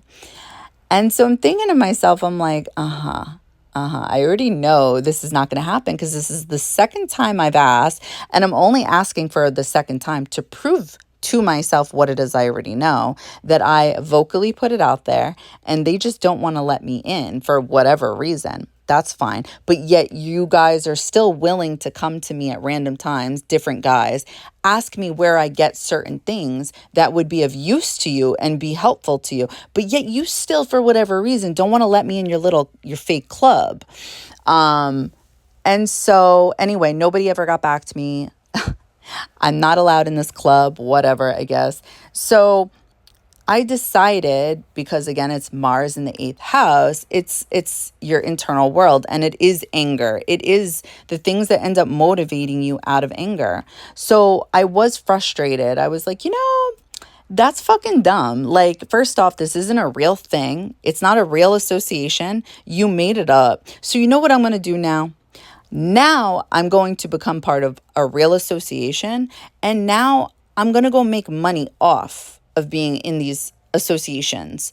And it all stemmed, the idea, Gemini energy, stemmed from you guys not allowing me in your dumb club, your dumb fake association that doesn't even exist. It's not a real thing. You guys just made it up. So thank you so much. So I feel like that's how I ended up getting rewarded. Yeah, it was, I know it doesn't sound nice in a sense because it's like, it's my anger that motivated me. My anger motivated me to look into something because I feel like when you're a part of something, it looks better. It just looks better. And I knew from the very beginning these guys were never going to let me in. But I started noticing that they were talking to me a little more. But they were talking to me because they wanted to know where I was getting certain things. So yeah, so I ended up doing that, and there you go. There is another way that Mars in the eighth house can manifest. It's like that motivated me and inspired me, and now I'm going to be making money, eighth house, off of it from other people, and that's what inspired me. And you see how that works? It's like I am being rewarded because I gave information, I let go. Again, it's going to take place in that zodiac sign. And so I let go of my fears. I let go of my paranoia. And these things may be stupid to you guys, but I guarantee you, whatever you guys have going on in your eighth house, it's going to sound, ridiculous to other people. Again, it's your own inner world. It's privacy. It's whatever's going on when you're home alone, like, hello, do you want cameras on over there? Like, I doubt it. So yeah, what else was I going to say to that? I also think of this like, so with Mars in the eighth house, again, how you let go of your anger.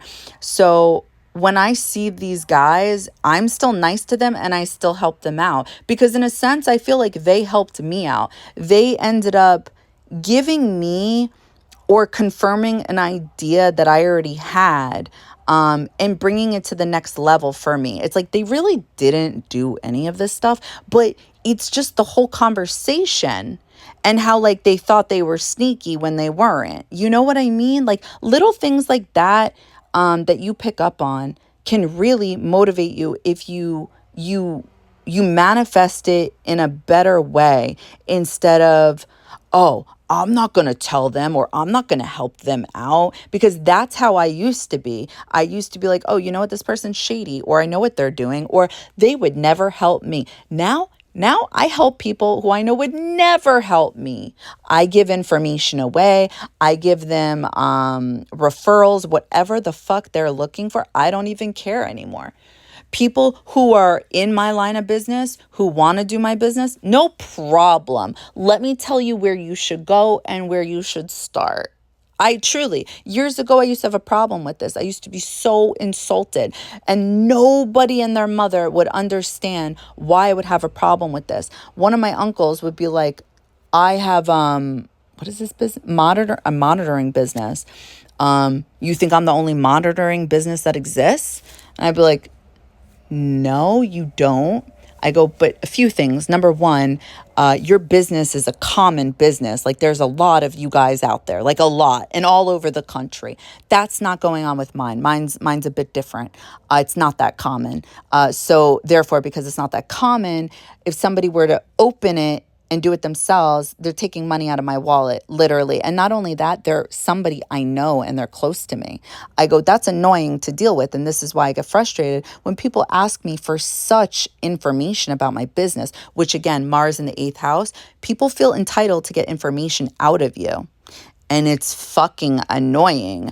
And you do have to learn. You do have to learn your boundaries, but at the same time, you can't have them so high, because you're going to at some point have them so high where you keep people out of your life, or you have them so high that it creates arguments because, again, people get the wrong idea of you. So yeah, you do have to watch that one. So anyway, it's not that I was wrong, because to this day, I do not feel like I was wrong. If somebody is asking you detailed information, how to start up the business you have, and where do I go for this? How do I do that? And how much money am I getting? Blah, blah, blah, blah, blah. and you're gonna look me in my eye and tell me that I shouldn't have a problem with that, you're on one. You're literally on one. But now, like I said, a few years ago, I started forcing myself to give away information.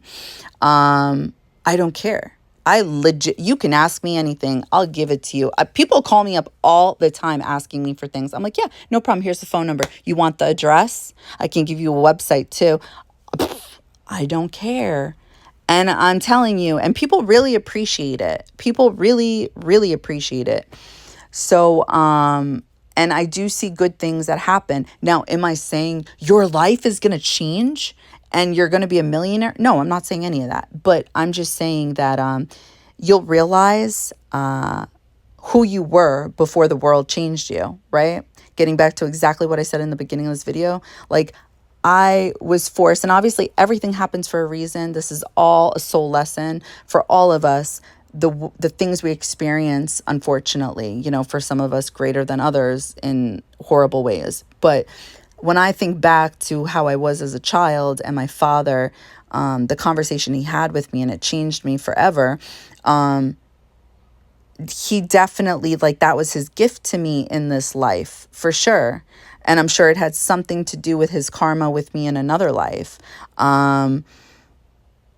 You know, because that energy he ended up teaching me in this life ended up pushing me away from him in this life, ironically enough. It made me, at some point in my life, speak up against my own father and stand up to him. And then he didn't know how to act. And, you know, if I want to bring past life energy into it, I definitely think, you know, my dad at one point probably owned me, you know? Like, I really think a lot of people, especially men that I interact with, are not used to me speaking back. And I know this can be like so obvious, because if you just think about history and women being able to work or you know, talk back, like, it really wasn't that long ago, right? So of course these type of past lives would make sense.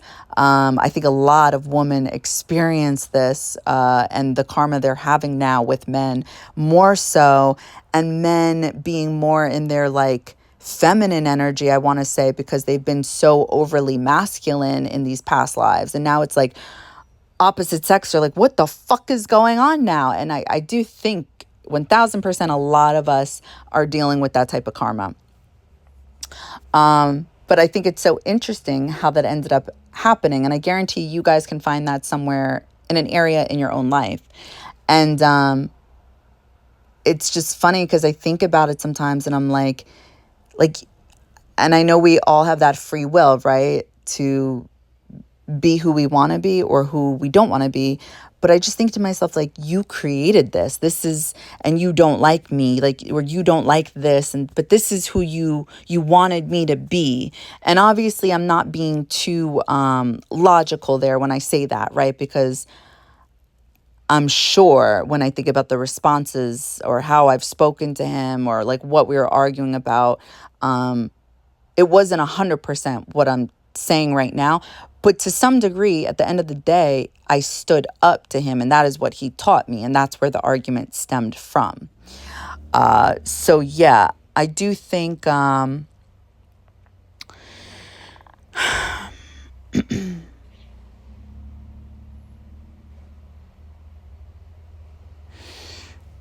think that what else did I want to say?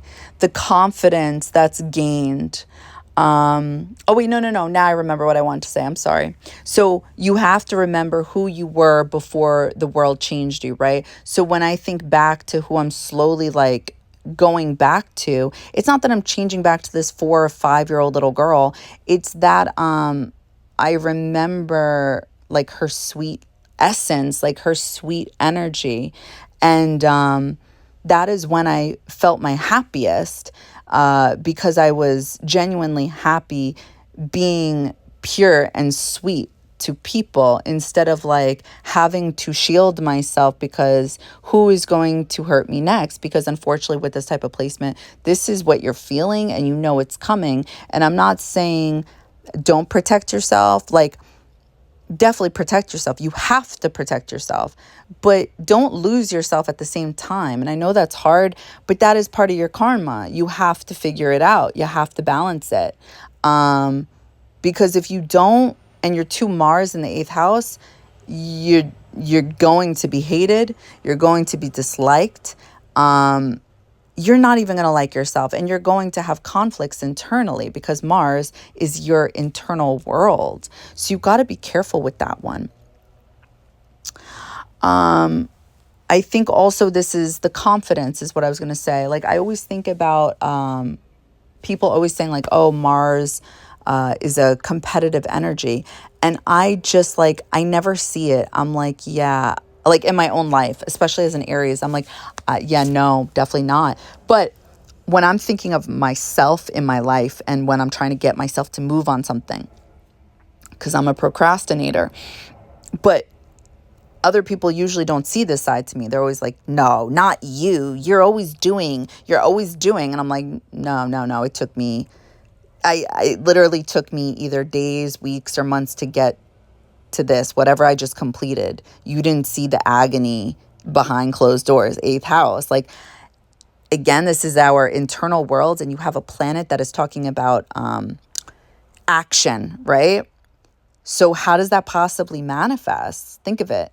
You have this energy that speaks of how you walk around and how you move around in life. What motivates you to get your ass out the door? And when you have Mars in the 8th house, you don't have that. You don't have that unless, like I said before, you have Mars talking to other planets in a nice way. Then you guys are blessed and you're lucky. Otherwise, it's almost as if like you're depleted of energy. I think it also depends on the zodiac sign that you have in that 8th house as well. Like maybe if you do have Mars in Aries, Mars in Leo, Mars in Sagittarius, maybe you would feel like you have energy. For me, literally how it manifests is I've done things, either writing them out. I'm literally writing them out, whether it's in my phone or on paper or it's in my head. It is a tragedy. It really is. I mean that so much. You have to externalize this energy. But do you have the energy? I hope you guys do, because I always don't. And I feel like Marilyn Monroe didn't either. I don't remember her other placements. But then I think of Mark Wahlberg. He's another example. Mars in the 8th house. You have to do better. You have to make right choices, right? He's a perfect example of that. Look how he turned his life around. He had to. Literally, he knew. I'm telling you, 8th house energy. But also his body, he works out. He goes to the gym. This is because of the placements he has. I think he has his North Node conjunct Mars.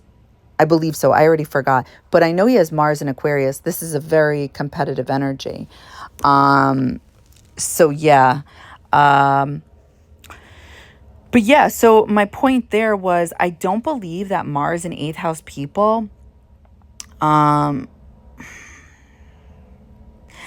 it's going to manifest differently with different zodiac signs and how it's talking to your other planets. But I do not see myself as competitive with other people. I am competitive with myself. Like, I see the things that I need to get done, and I'm like, I need to do this. I need to act. I have to. Like, it's constantly a battle. So I feel like I'm so overwhelmed with that it creates internal conflict that there's no way I can be out here competing with other people. I'm trying to make it over here. I'm trying to live. Like, what? I don't know. Like, I just, I think it depends where Mars is in everybody's house placement. I just do not see this as a competitive energy. Now, when I think of like, how am I competitive? Like, it is definitely eighth house in general is do or die energy. Like we gotta do this. We don't have, literally, you don't have a choice. Because I feel like with eighth house people, it's like you have to change. And the thing is, you're not going to change because the eighth house needs to be comfortable in some type of way internally for one reason or another. And so in order to get you to move, you have to get uncomfortable. What makes us uncomfortable? It's usually something that forces us to change, right? That is literally the rise of the phoenix energy right there. And unfortunately, things that get us to move that are uncomfortable, these aren't pleasant things, to say the least. They're usually dark night of the soul moments. They're tragedies. It's trauma, something that feels like, what is the word I want to use? Something that feels like, oh gosh, I just can't think of the word right now. But you have to move nonetheless. So this is what's going to happen with Mars and eighth house people. And I feel like what motivates me is money. It's always money for me. Or it is, I want to say romance too, because it's like,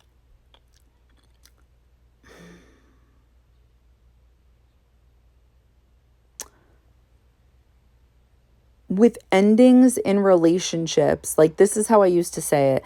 It used to take me 3 months and I never understood it. I would be like 3 months and that was it. I was over it. And people used to be amazed by it. They're like, wait, you're over, so and so. And I'd be like, yeah. And they'd be like, that's crazy. They're like, I can't believe you're over it. And for me, on the other side to it, I, to this day, don't understand people who are not over, like, people at any point. Like, I don't, you know what I'm trying to say? Like one of my exes, he never got over his high school sweetheart. And I am fully convinced, and I hate to sound like this, but because I don't think everybody's the same. So I don't think every man is the same out there. But I do think most men are not over that one woman, the one chick. Like, I never understood it. And now I probably am like, I feel like I'm hung up on that idea, or angered by that idea, or saddened by that idea, because I'm always that second chick that, like, guys go to with Mars in the eighth house. I'm either the rebound, I'm either the one that reminds them of her, or it's just like, I'll never be her, And it's like, motherfucker, well then why did you come my way? What were you doing here? You liar. What do you want? So I never understand when people don't get over people. Like, I never get it. And now I think back to, well, how do I get over somebody over, like, within 90 days? Because I guess it sounds good.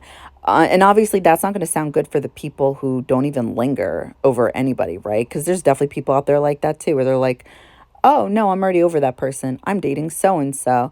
Like, oh my God, there was this Libra chick that I know that she always was like that. And I was like, damn, how do you do that?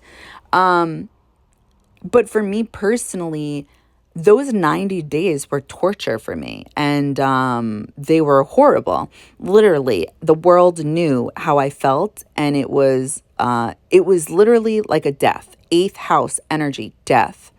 So you are literally dealing with a mourning. Now, whether it's the mourning of a relationship or the mourning of something, but you're dealing with that one way or another, and you have some type of relationship with that, with death, pretty much. I also know, random, but this is what I'm thinking of too with my psychic gifts, and I'm sure there's somebody out there that connects with this as well. I definitely connect more to the darker side of life in general. So therefore, it's like the psychic stuff that comes through, it's more times than not the darker things with psychic abilities. What I mean by that is I'm definitely not that psychic where you would go to see, to learn about Archangel Raphael, Archangel Aziel, or whatever. Like, yeah, I like all that stuff too. And I have those oracle cards. But, you know what I'm trying to say? Like, I am more like, I'm about the occult, esoteric stuff.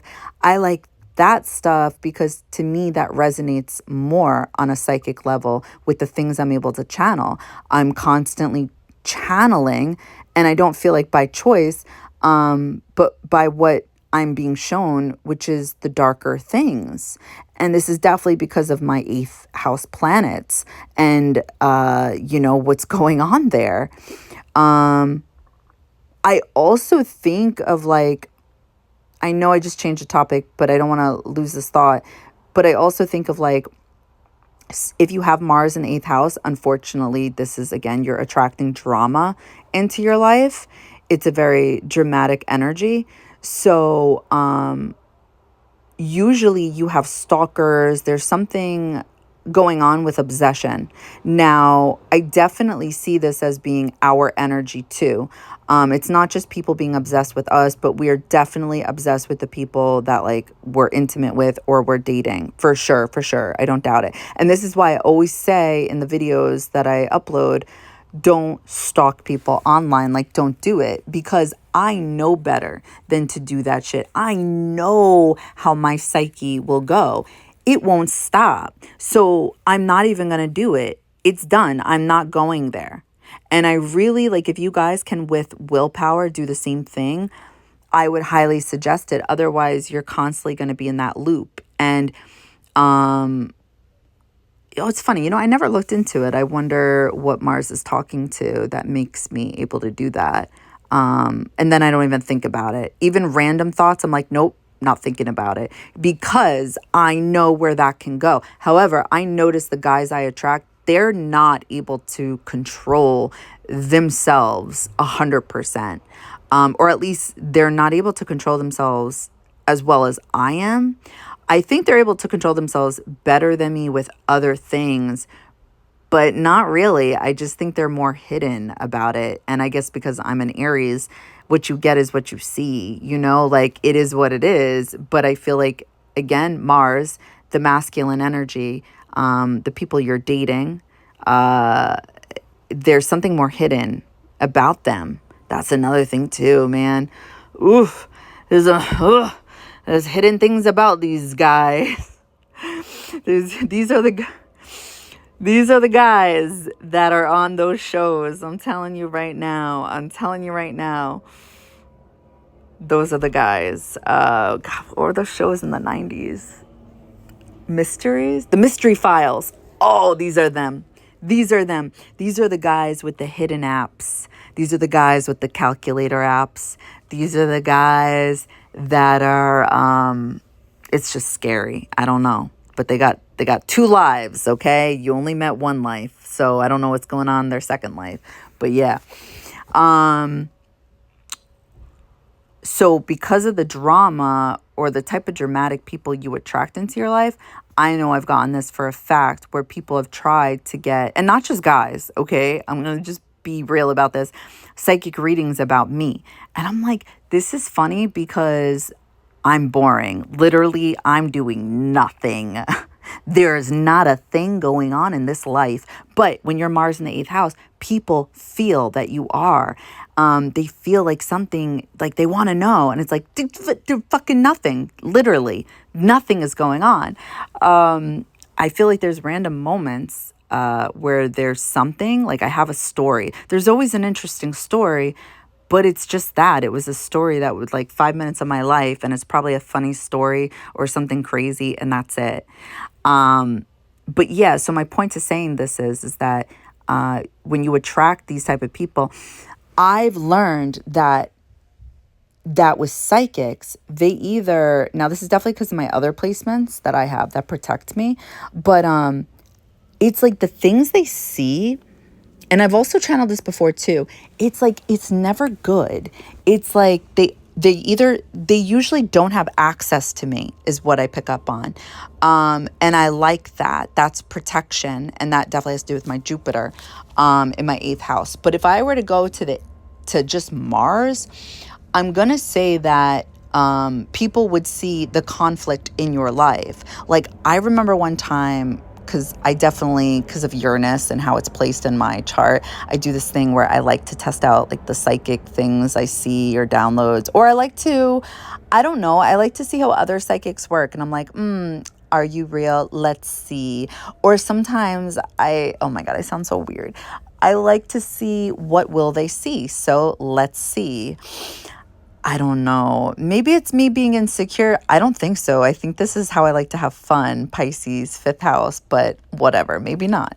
So anyway, so I saw this one chick who's like a popular psychic on Long Island, and I've seen her before, and she definitely is a psychic, but she does the same thing that I do, where it's like, it's not detailed to the point where you know exactly what's going to happen, but it's detailed to the point where when it's happening, you're wondering, is this what she was talking about? And I know I definitely have that effect on people, because I have that effect on myself too. Now I'm like, oh shit, was this what I was seeing? I think so. Like, there is something, and I feel like that's the misunderstanding of psychics, where people believe psychics know everything. It's like, no, it's not that. We're just a middle person. That's the medium. We're a middle guy, we're just delivering what it is we see. So when I channeled what it is she was seeing about me, I literally, oh my God, I can't. I'm like dead. So again, Mars 8th house can be conflict. I literally saw this girl going back and forth, like cradling herself. That's what I saw. And I was wondering, because when I was with her one-on-one, she was like, are you having a difficult time? And I'm thinking, I'm like, and I'm not that person that's going to like try to hide what they're going through, because I'm skeptic of the psychic. I'm going to be open and real with you. But I'm just not going to I'm not going to put everything out there in the beginning. I want to see what you see first, unless you ask me for things in the beginning, because I'm not an asshole. So I was like, not really. Oh, I was like, well, I'm actually, dealing with this, thing right now. And, I don't know how it's going to turn out. She's like, oh yeah, gotcha. So I'm thinking to myself, like, after I ended up channeling, like, what the fuck did she see? Like, she really looked at me like something was wrong. That, like, if you're seeing some chick go back and forth cradling herself, like, you're going to think, oh man, mental issues, or like she's sad, she's depressed. Meanwhile, what was really going on in my life was I was dealing with this stalker fucking crazy ex-boyfriend of mine that was dealing, I'm not going to go into it. But there was things I had to deal with, and it was annoying. It was fucking annoying, and it was frustrating, and it was expensive and annoying, and just, it was. So anyway, so I think to myself, like, that's what she's seeing. Is that how energy is manifesting? I can understand my frustrations with this topic. I think anybody could, but that's what she's seeing. If somebody were getting a reading on me and this is what the psychic is saying is going on, well, what the fuck? To me, that's Mars in the 8th house. It's like, whoever is trying to get information on you guys, or whatever bullshit is going on behind your back, it's like, it wouldn't be positive things. It would be some type of conflict about you guys and your internal world. So, yeah, I don't know. I just feel like these are, like, another way it was described to me from another psychic was where it's like they didn't have access and it was all black over me. And to me, instinctively, I'm thinking of my dark placements, my 8th house. I'm thinking of, well, yeah, like, number one, most people aren't able to see a lot. and you're not allowed. And also, that doesn't mean if you see black that means dark things are happening. It just means you don't have access. So I just think people get wrong things about you, again, especially if it's talking to Mercury, or if it's talking to, I don't know, some type of placement that suggests, how you appear publicly, and somehow this is connecting to your Mars in 8th house. I do think you're going to come off some kind of way, again, because it's like ascent, that there is some type of conflict. And I think to some degree, like I said, it's not that it's wrong. I think there is some truth to it. I just don't think it's exactly what most people believe it to be, and that's what creates the anger as well, because it's like it's an intrusion on our privacy with however it manifests or unfolds based off of something that was never clear to begin with. Again, people thinking they are entitled to have access to you, something like that.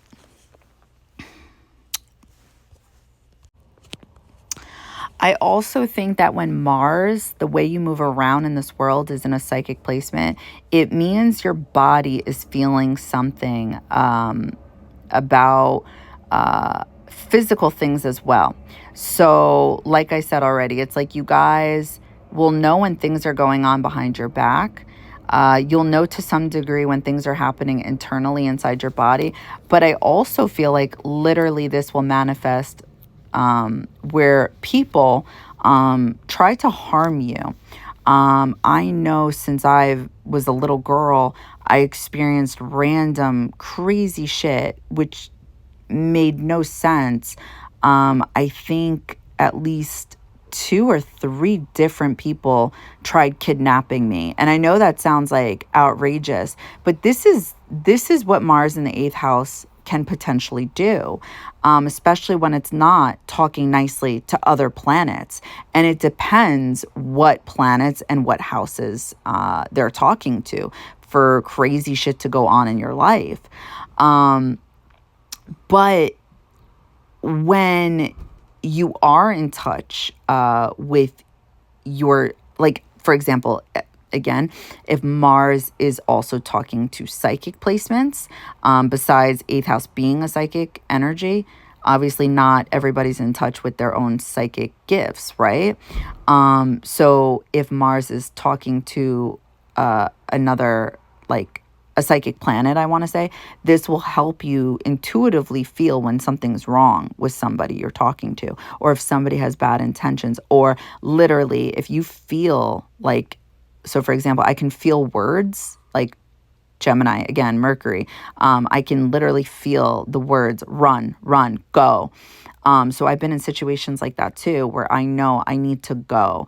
Or I know, like, because Mars in the 8th house, you will attract people. You'll either be in physical altercations, or you'll be the person that will initiate these things because of bullshit that's going on.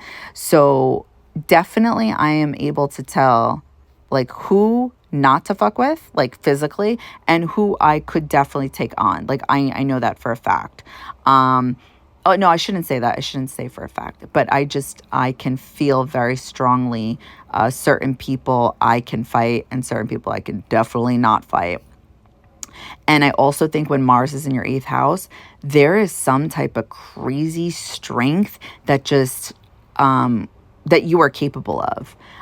Because when I think about me and, like, who I am and how I was raised, I'm not a fighter, yet, especially with Gemini is more words, but it can also be hands too. Like, yeah, it will fight you. But that's not how I was raised. But yet there's something very instinctive. I know what to do in certain situations. So my point to saying all this is that your body is guiding you. There is something very intuitive happening here. You will just know instinctively how to act. So again, depends how it's talking to other planets for that to actually unfold. I know there was this other time where I just knew, I think I was walking with my mom, like we were exercising, I think we were jogging or walking, and there was this van who drove by. And, obviously not every van means, someone who's trying to, take you or, do something to you. But I don't know how I knew. I just knew. And so the van, drove by, I think a second time. And I don't know where it came from. I just told my mom, like, okay, listen, this van is going to come back a third time. It's going to come behind us. You and me are going to book it over here. We're going to hide over here. We're not leaving until I see the reflection of the van gone. Once he's gone, we're going to start running over here. I don't know where this came from. I think a lot of us have this, obviously. What is it, fight or flight? But some of us don't have this instinct, right? And I'm sure if you guys are this type of person who has this instinct, you've dealt with people who don't have this instinct and you're the one guiding them. So, yeah, my mom didn't know what the fuck to do, but she herself has a Scorpio placement. So, that's why. Never mind. I'm thinking of her placement. I'm like, that's why she didn't know what to do. Okay, yeah, that makes sense. But she herself has dealt with actually my whole family. We all, because I have a Scorpio degree in my fourth house, so we definitely it's just ancestral Scorpio karma. We have all dealt with some fucked up, crazy shit. Like, my stories don't even compare to my aunts and my uncles. The things they went through, oh my God. I think to some degree that is also why I'm good at being, I'm good at my instincts, because I learned those things in a certain degree, like to a certain degree as a kid, like hearing stories, not hearing how to get out of them, but just hearing how fucked up the world is, how fucked up the world can be and what can go on, the darkness of it. You are definitely experienced with the shadows of life. That is for sure.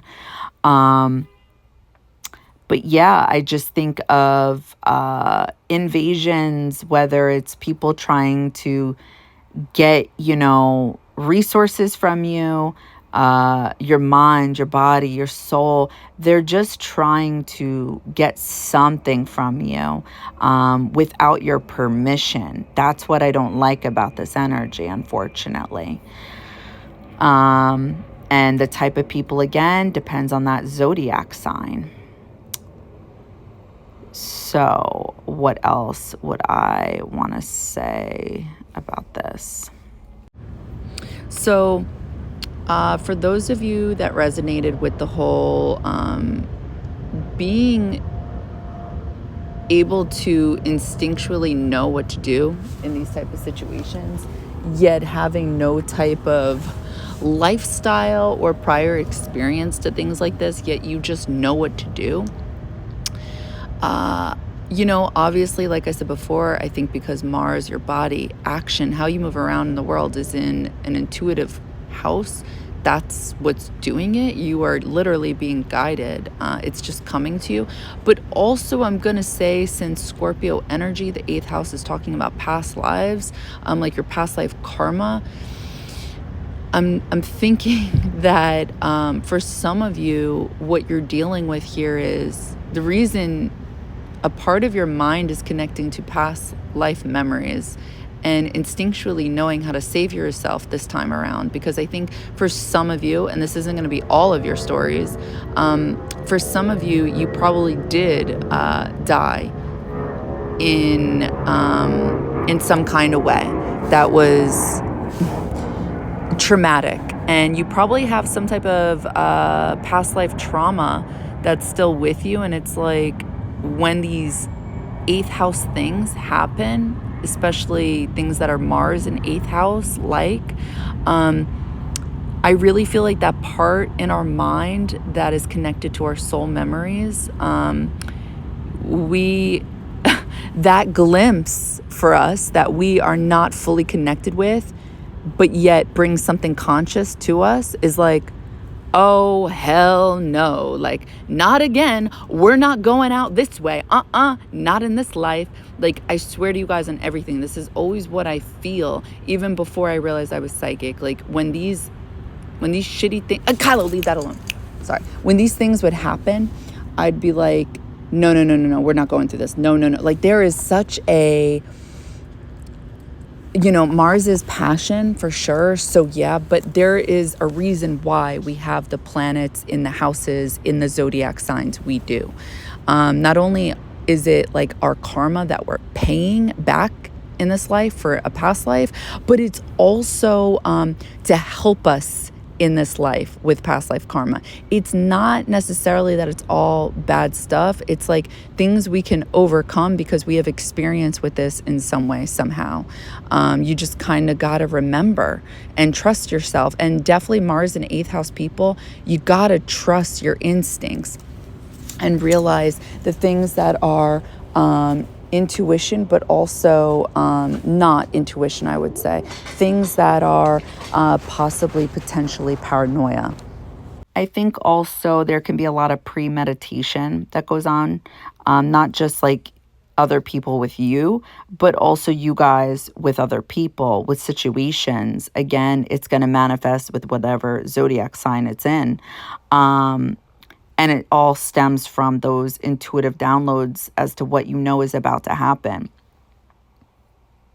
So, again, I know for me with Gemini, I can't help but be ready with my words because I already know somebody's planning something. I already feel it from a mile away. So it's like, I can't help but be the person that's like, I knew it. I can't help but use those words because it's Mercury. Okay, so if there had to be that competitive energy, when it comes to people trying to one-up me, I can't help but one-up them with information, with the things I already knew you were going to do. I can't help but throw that back in your face. But that's the karma for me as well. I need to watch it. I need to watch how I go about the message. And the same applies for you guys. So, for example, when I think of this with Capricorn, right? Because Mars is exalted in Capricorn.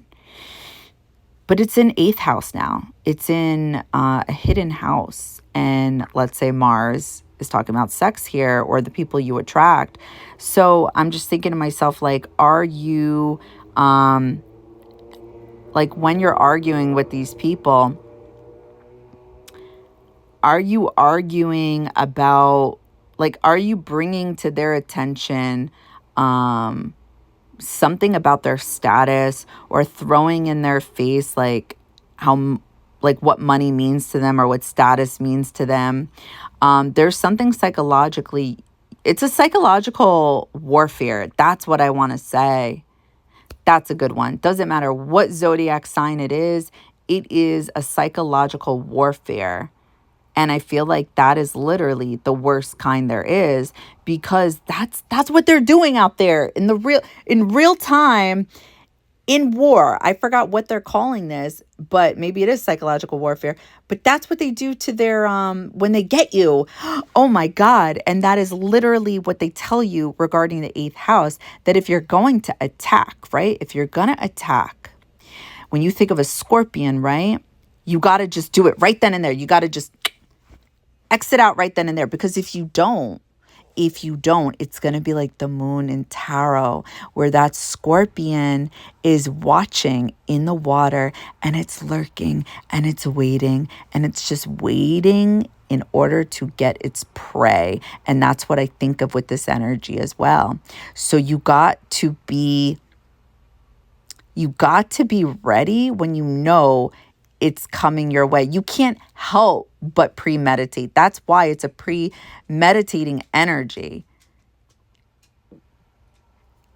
But if and when you do it, right? Because it could be paranoia. So if it even happens, but when it happens, you better do it, because if you don't 100% do it, and what I mean by that is because again, you want out of the karma, right?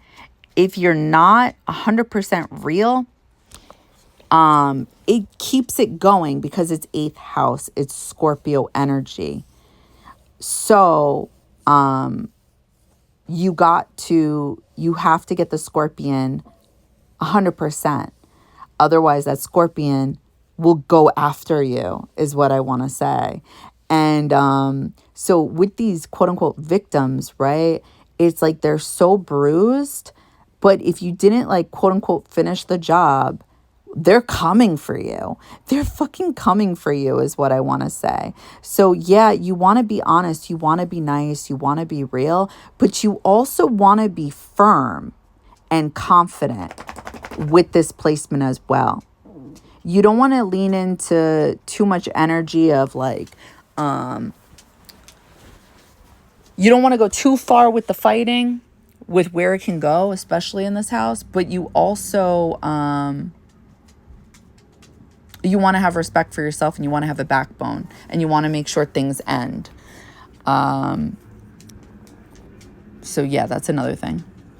I also look at this as being a soldier, right? But it's literally one of those soldiers that is out at war on the battlefield. And when I would imagine that if you're out to war, you can't give away your plans, right? So my point is that it's almost as if like typical eighth house energy talks about secrets, right? And you guys can phrase it whichever way you want to speak. Is it secrets, or is it really about privacy?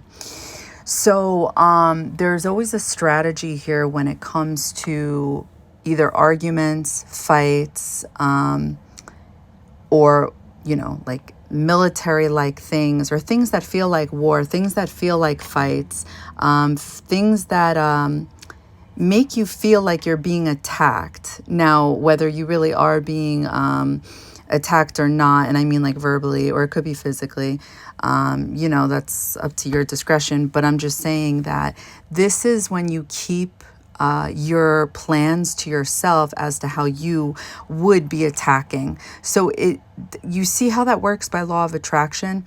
Yes, things are going on behind your back, or like I said, depends how your Mars is talking to other planets in your chart. You guys may be doing this to other people. But there's something also going on that when you do pick up on this energy from other people, you begin strategizing as well in some type of way. But it all stems from trying to protect yourself because you're a soldier. And because the eighth house is all about secrets or privacy, it's like you wouldn't be able to share this.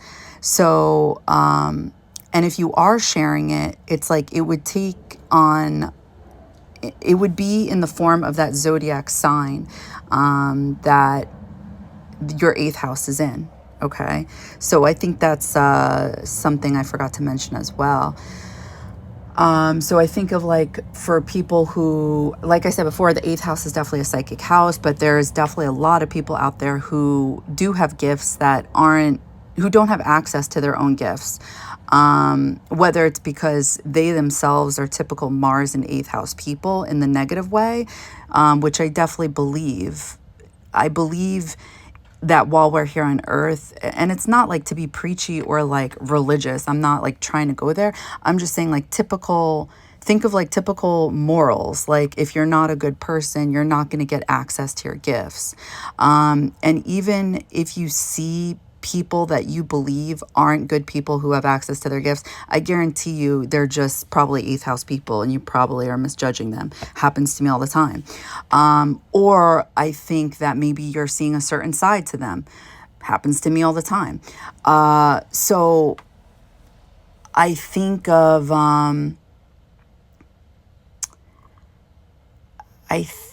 of secrets. I think of strategies. I think of setups. I think of plots. That's another one. Yeah.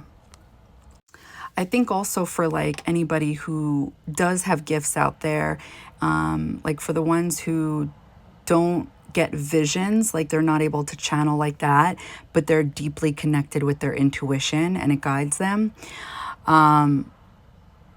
I definitely believe there's something to that eighth house energy when it comes to secrets and privacy, like on a higher level, because I always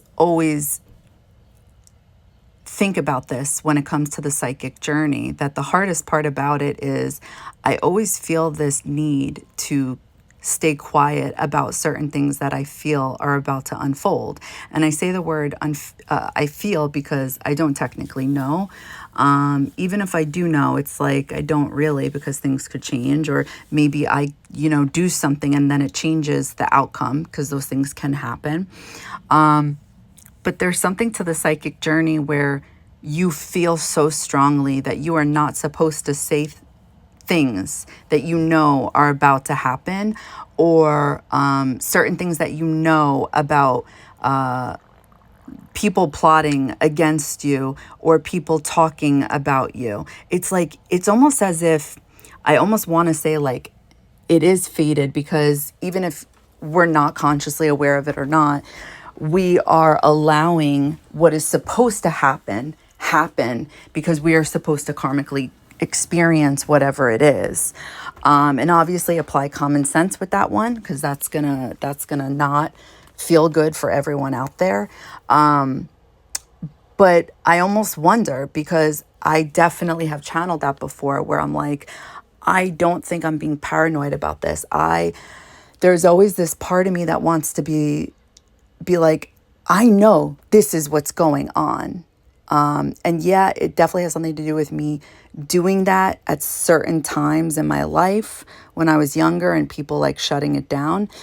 But now that it's out there that like, oh, I am psychic, I do channel, it's like, it's more of a very forceful energy of be quiet, shut your mouth, because there are people out there who do take you seriously, and you could potentially change something that you're not supposed to change. So like I said, if the eighth house is supposed to be this psychic house, this intuitive house, right? Why do secrets go on here? Why does privacy go on here? I almost feel like this is where there's almost like this psychic oath, there is an oath to silence with certain things. And it's just like with esoteric things or the occult, how it used to be with hidden knowledge, that not everybody had access to this stuff, and it was for a reason, right? So yeah, I don't know, just a thought I wanted to put out there. Another thing I want to say is, since this is internally going on, right? And Mars is looked at as being independent. I would say this is a very independent placement. So this is pretty much like, don't tell us what the fuck to do. Don't you dare tell us what to do. I feel like there is, unless it's in the bedroom, like,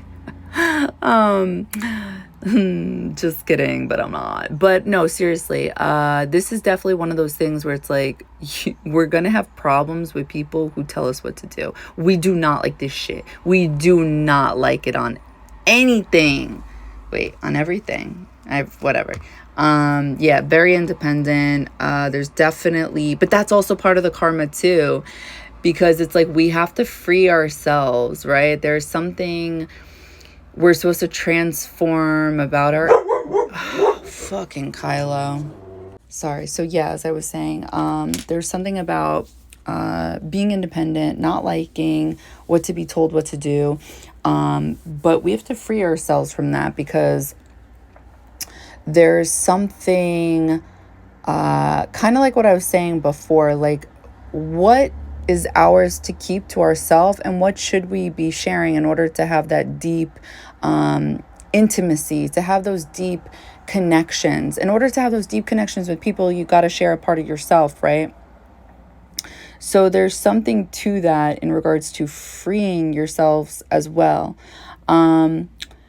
I think also with the independence, there's karma with this, with other people feeling like they have access to us, and almost like physically needing to gain your independence. You know, I'm phrasing it a little bit better in the way that I think is best for this video. But it's like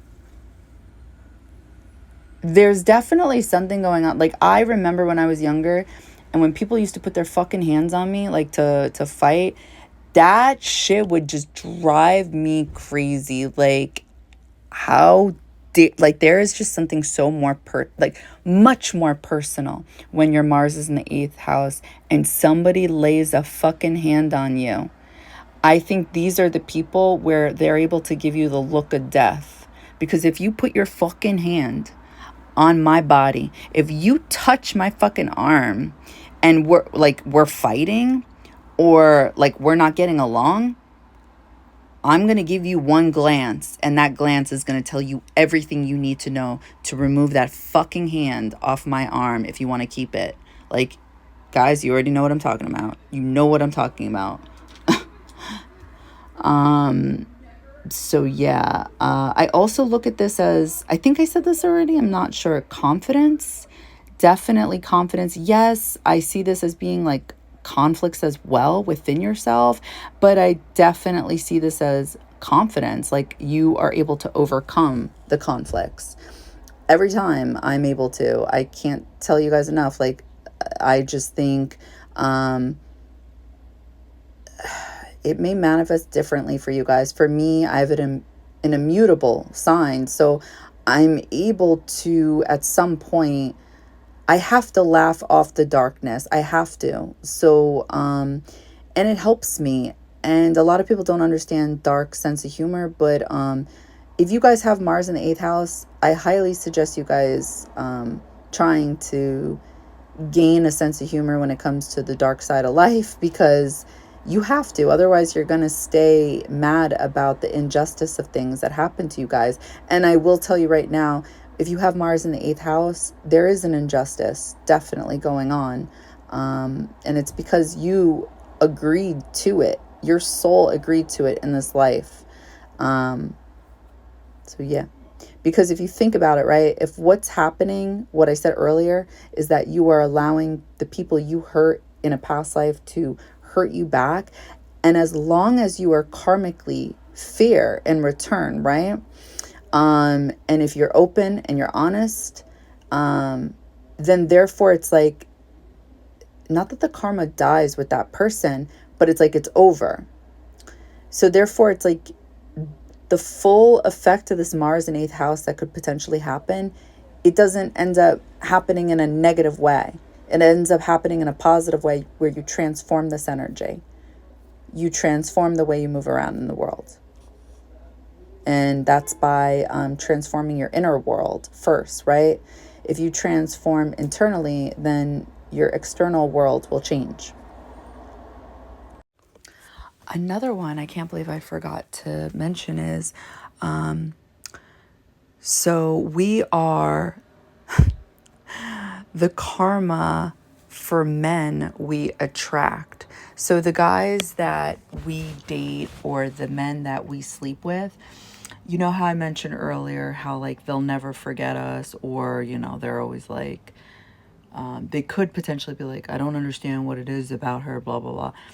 Well, there's usually some type of energy that goes along with us for them, where not only like do they never like forget about us, which is karma within itself, but also there is this energy of literally facing karma after dating us or sleeping with us or meeting us, I feel like, and they blame us. And now, are we really their karma? It doesn't always mean we really are their karma. Like, what I mean by this is, it doesn't mean we've actually done something and we are their karma. Do I think karmically through a soul contract by us meeting these individuals and us entering their lives? there is something now energetically going on, and now they're seeing their karma back at them, like they're reaping what they sow. Yeah, I do. And now really what's happening is they're just blaming us, or they're using us as an excuse, as their karma, but really it's just the eighth house is waking them up. They've met, sorry, they've met,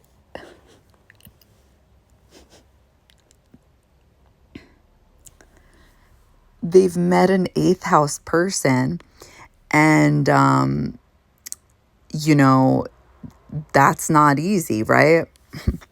So what is actually happening is they're waking up to something in their life that they were not conscious of. And instead of seeing it like that they're now consciously aware of something in their life, they're just really, truthfully choosing to use us as an excuse. And apply common sense there as well. Like I said before, as long as you guys aren't doing something, because obviously Mars and eighth house people could be doing something karmic to these people. So I'm saying if you guys aren't doing anything, but these people feel like they're experiencing karma now in their own life, these people will without a doubt blame you. They're going to think you were their karma. But really, that again is the eighth house, being that secretive house, that mysterious house. It is past life karma, teaching them the lessons that they signed up for by interacting with you again in this life. So again, it's going to play out and teach these people, or usually men, the lesson in the zodiac sign that you guys have it in. So again, usually because it's eighth house, it'll have something to do with intimacy. If it's not intimacy, it'll have something to do with money. If it's neither of those things, it'll have something to do with power. What does power mean to these people? And how far are people willing to go? That's another thing, because you got to think at the end of the day, Scorpio energy is mixed into all these zodiac signs, right? So if you guys have your eighth house in Virgo or Sagittarius, you got to mix that in with. So something I want to say regarding these guys that you'll attract into your life that will believe you're their karma, right? Because you technically are, but you're also they're also your karma, right? I mean, it works both ways, and I do want to make that clear, because I was definitely being unfair. So let me clear that up. So the point here is that with the eighth house, it's the house that we can't see about ourselves. So the point, just in case you guys aren't following or you haven't realized about this yet in your own, rude awakening in your life, is the reason they come into our life, at least a part of it, all right, is because they're meant to awaken us as well about the authenticity about ourselves internally. Yes, Mars is a magnet, so we will be literally magnetizing these type of guys into our life. However, that does not mean that they are meant for us. And if the eighth house is an intuitive energy, like I'm saying, and if Mars is talking about masculine energy, and if I've been saying this whole time that we are in tune with the opposite sex, well, then what is that saying right there? That we are ignoring our own instincts. And I feel like when you talk to Mars and eighth house people, they know what's going on. They know people's shadows. So what's happening is these people are basically at some point in our life, and not everybody wakes up, okay? There's a lot of people that are sleeping out there or that choose to sleep. It's like you got to be fair, right? So you have to realize, or you don't, but do you stop choosing these people? Because no matter what, you're going to be a Mars at the eighth house person. I'm sorry, a Mars in the eighth house person until the day you die. So you're always going to attract these people. The point is that, yes, you can change your internal world, which means saying no to these people and no longer being attracted to these kinds of people. So if you're no longer attracted to these kinds of people, they're not going to be attracted to you in that kind of way anymore. There's no longer that sexual magnetism, because you wouldn't be attracted to these kinds of people, whether it's their personality. I don't think you can really help who you are physically attracted to, but I do believe on some type of level, well, no, I guess everybody's different, but I would just think you have to be attracted to something about someone internally. But no, I guess there's a lot of people out there that don't need that. Never mind. Anyway, my point is that it's up to you karmically with this placement to no longer accept these people that you know where something is not there. That's the karma. So if you continue on when you know something's up, there you go. So when something does happen and you continue to keep these people in your life, you can't either A, blame them. You can't, again, we're human, right? So I myself do this. I can't help but do it. And be like I said before, I knew it. But really, that's my own karma right there. Mars is telling you to move fast and let go. Otherwise, you're going to be tested again. And there's going to be another one. And how are you going to handle it? The same works for these other people.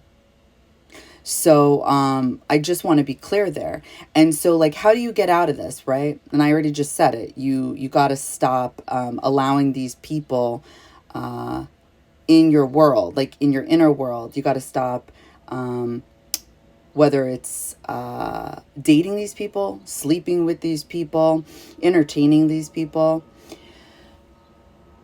But the thing is, you basically are attracting other eighth house people, or you're attracting, I want to say, no, it would be eighth house people. It's strong eighth house placements. So usually that's what forces us to change our internal world in order to attract people who are not. I shouldn't say that, because there are evolved eighth house placements as well.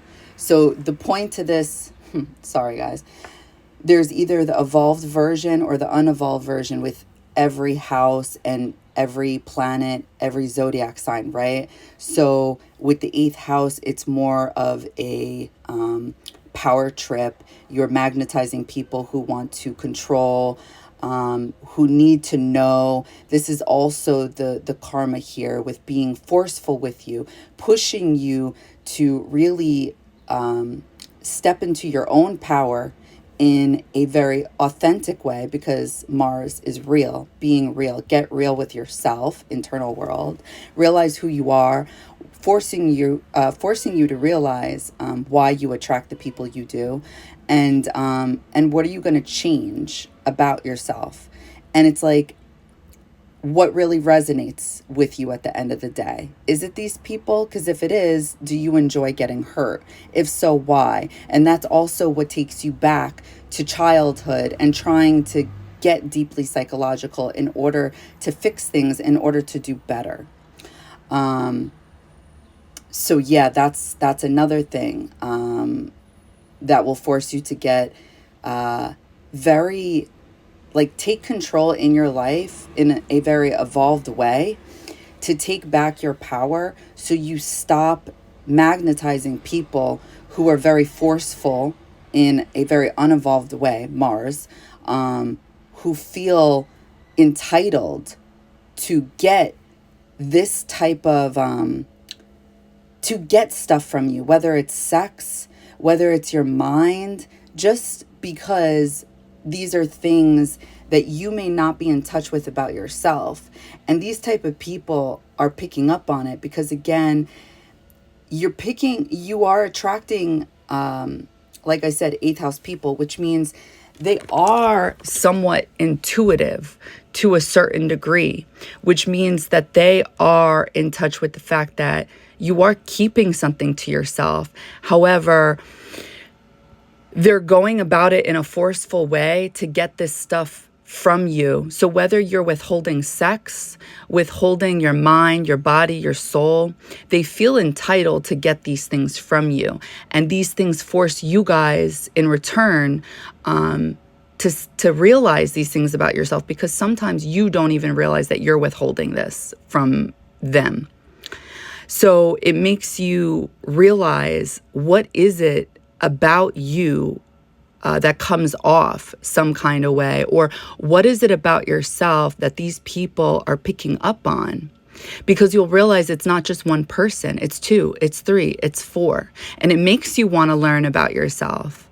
It makes you want to get real. So yeah, I just wanted to say that as well. So whatever zodiac sign you guys have this in, you're also going to have to free yourself with this energy.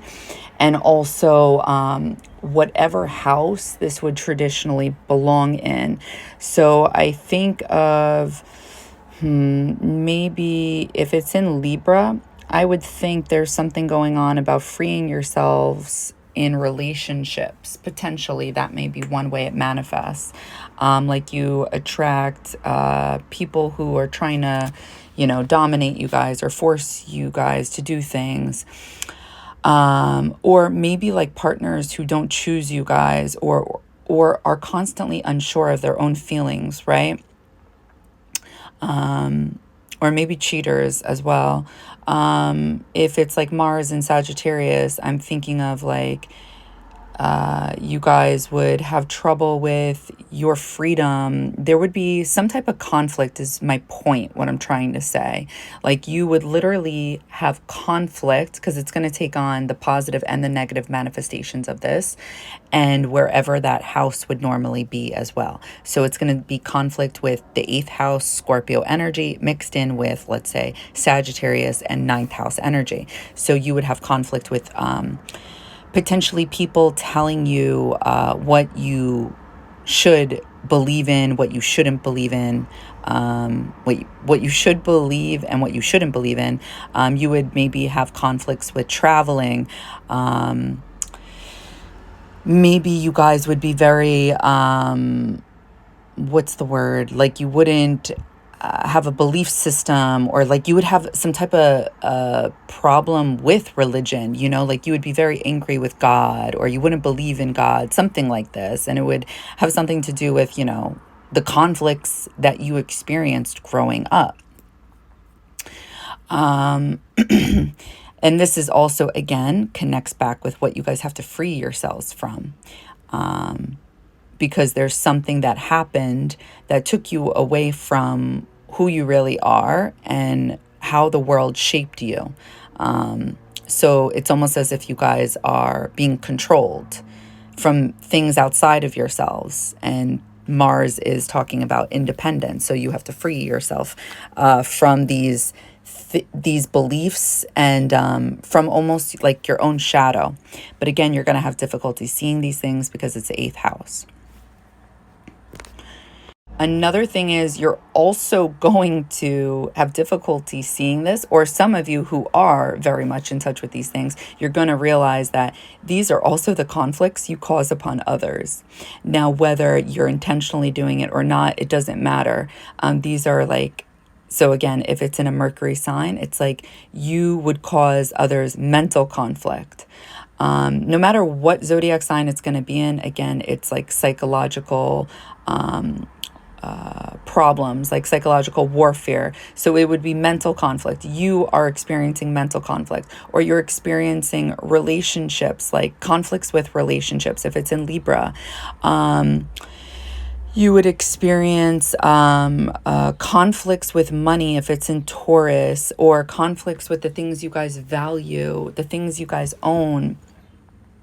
Conflicts with friends if it's in Aquarius, conflicts on the internet, conflicts with traveling, conflicts with work, things, how you guys are seen, your money, how you make your money. But you're also causing these type of conflicts for others as well.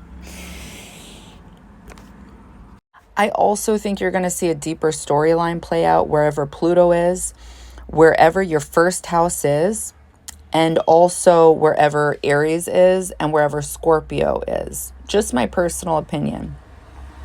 And I think you're going to have to free yourself with whatever's being told here.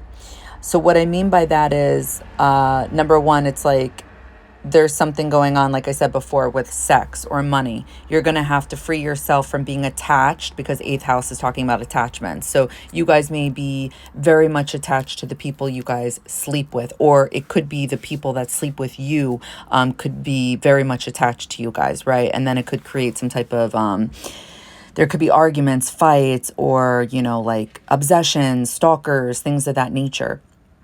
But you also have to literally free yourself from that zodiac sign, because you have some type of karma with that, and you have to free yourself from that and literally live.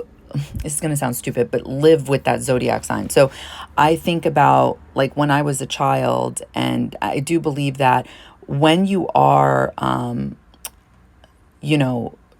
when you're very young, you're closest to your soul memories, okay? So I always had a thing about having to wear like these large t-shirts or like cover my chest when I was a kid. And I didn't have boobs back then. It's like I didn't have anything to cover, but I felt like I had to hide my body. And that definitely had something to do with past life memories. I definitely believe that. So when I think about where Pluto is, it's my first house. And when I think about where Aries is, it's my 6th house. Now, the 6th house traditionally belongs to Virgo. So I think about sex, and I think about Pluto being extremely magnetic in the first house, because it's talking about the body. So most definitely I've been violated in awful ways in regards to just things of that nature. And, I'm not going to get into it. But so my point is that I should be freeing myself with my body and my sexual expression. So if I want to wear things where I want to show my body a little bit, if I want to reveal my body a little bit, I should be able to do that in this life, and not live in fear subconsciously that something will go wrong, something will happen. And I'm not saying that I won't experience anything, where I won't deal with perverts or something like that, but I shouldn't allow fear to stop me from dressing the way I want. And I don't believe that people who dress, some kind of way means they want attention, means that they're asking for trouble. I don't think it means anything. I think some people genuinely like their body and they like to dress some kind of way. I do believe that, because I'm definitely that person, and I hate getting attention, but it goes along with it. So it is what it is. You got to make a compromise, right? So at some point, I myself have definitely decided, okay, it is what it is. I like dressing this way, and I will dress this way. So I was able to free myself to a certain extent. To some degree, I don't wear the things I would love to wear. Another thing is talking, because I have this in a Mercury sign in the 8th house. At some point, I decided to free myself and talking back, because it would take me a while to speak my truth. And instead, I would wait. And then, say whatever it was I wanted to say that I knew was happening. Again, I do believe that's just personal things that are going on in my chart, and I think it's going to play out differently for everyone.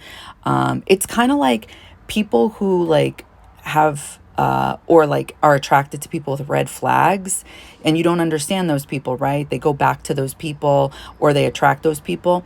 There's definitely specific aspects in people's charts where they are attracted to karmic partners and finishing something out in past lives. Like, just to be clear there. So for those people that look fucked up to other people, I'm just telling you guys, they are literally trying to heal something from past lives, because not all of those aspects in astrology are squares or something like a hard aspect. Some of them are actually, they're trying to learn something on a deep soul level, and they're also trying to help other people as well as themselves. So it may not look good, but it's actually something internally that is helping them and other people. So yeah, again, I think if you find Aries and Scorpio in your natal chart as well as Pluto, you're gonna see where Mars in your 8th house is also helping you and freeing you, as well as that zodiac sign. So Mars in the 8th house is always going to want to win in this area in life. And also, like I said, again, wherever Aries is and wherever Scorpio is and wherever Pluto is, this is what I personally believe. So for example, it's going to manifest. So if you have Mars in Libra in the 8th house, I believe you guys on some type of level, whether you're consciously aware of it or not, you're going to try to win in that area in your life, in relationships. You're going to try to achieve, or it's going to manifest in the form of argue or fighting. So my advice to you guys would be to have humility if you guys do lose, because obviously you're not going to win at everything in your life, right?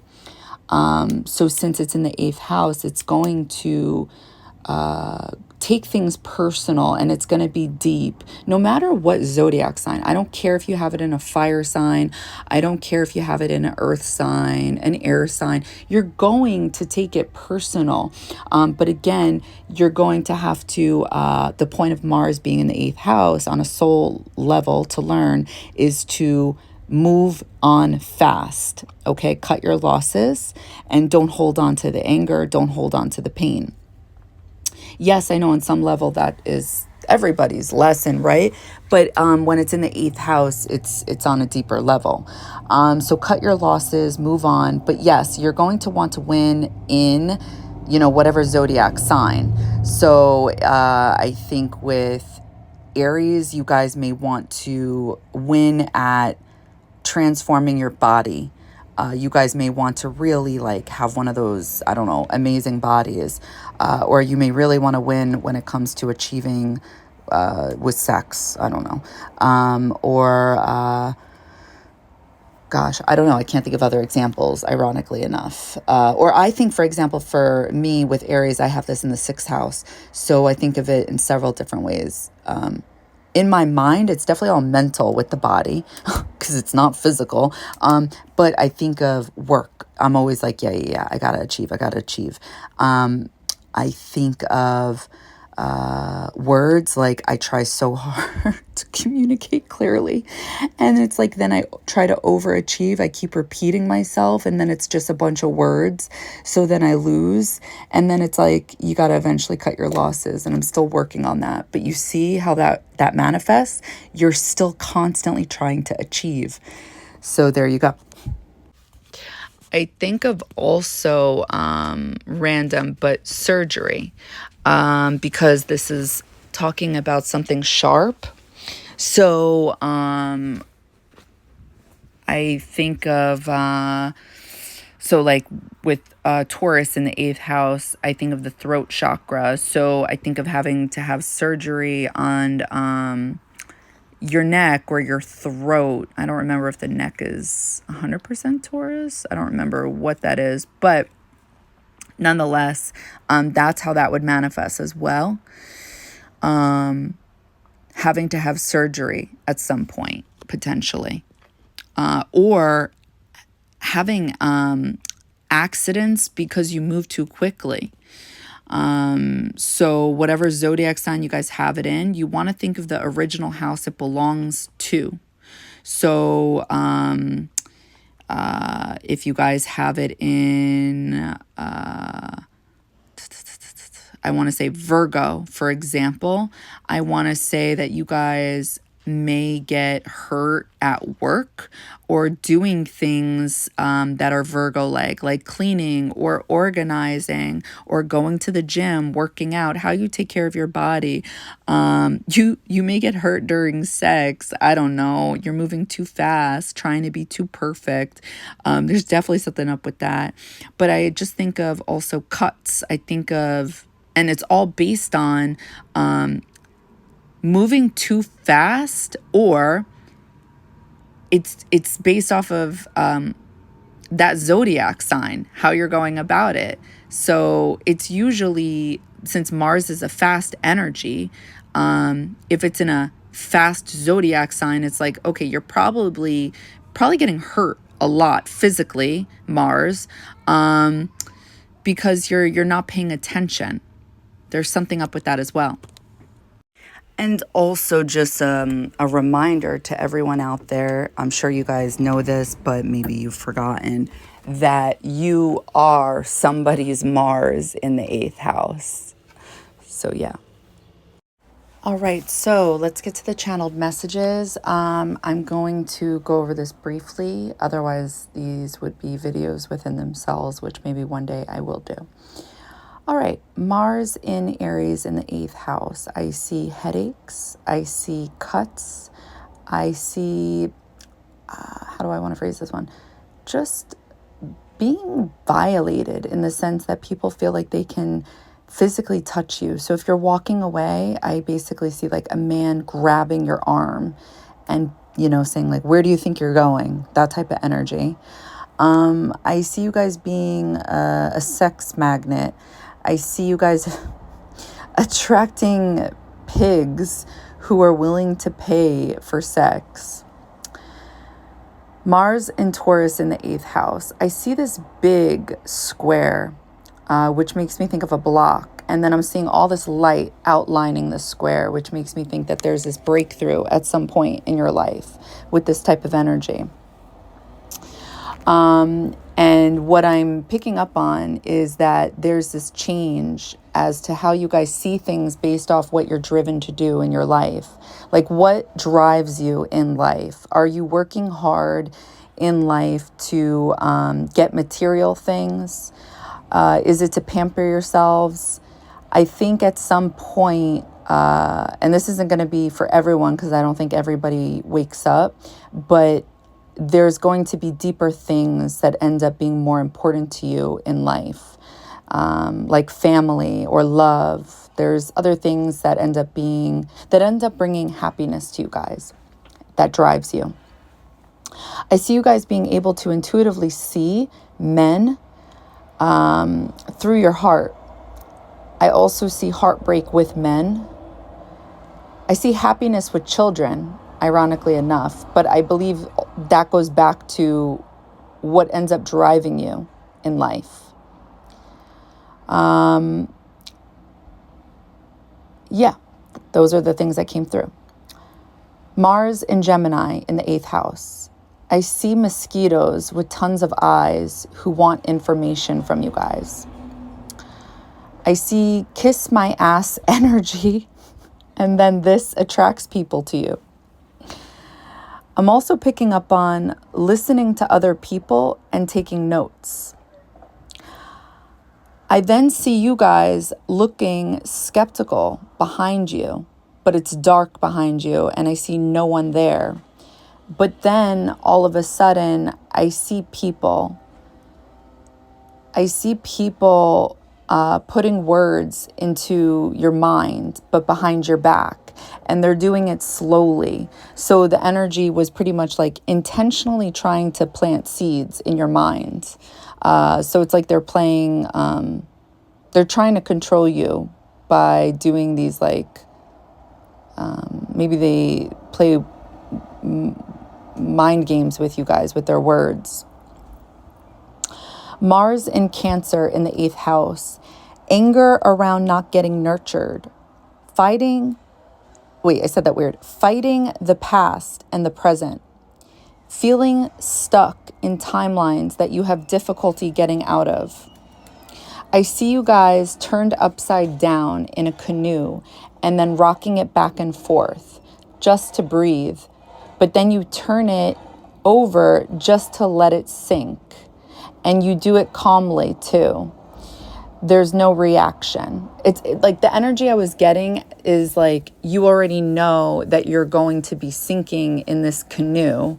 It was specifically a canoe and you guys were just like allowing it to sink. Like why rock the canoe, or like why let it rock, or why rock it if you already know it's going to be sinking anyway, something like that. So I'm also seeing you can tell when someone needs attention, when you see somebody needs nurturing energy and you're good at giving this energy. Mars in Leo in the 8th house, sex magnet. Attracting people who are identical to you, except they're hiding their masculine energy from you just to get to you. So basically, the energy I was picking up on is these people may come off as sensitive or feminine energy, but they're actually masculine. Like there is some type of like the energy here, like the secret here is that they're kind of, it may be like an act to be soft or sensitive, and they may be actually super masculine is what I was getting. Mars in Virgo in the 8th house, a war on words, wanting to please and having the stamina to do so. I'm also getting mental penetration. It was hot. Like a good mental fuck. So it's like sex is always on your mind, or on those people's minds. Or maybe you like to pick people's minds, like stimulated conversations, or you're obsessed with sex, or maybe both. Mars in Libra in the 8th house. Issues with manifesting. Dealing with guys who are unsure with what or who they want. I see smart people, but selfish people who are undecided with what they want. They flip-flop. Mars in Scorpio in the 8th house. Not bothered, but then bothered. Then I see a scene from history. I'm picking up on the Trojan War, where they tricked their opponents by giving them a gift, but then they hid in the Trojan horse and then attacked. That is definitely Mars in Scorpio, for sure.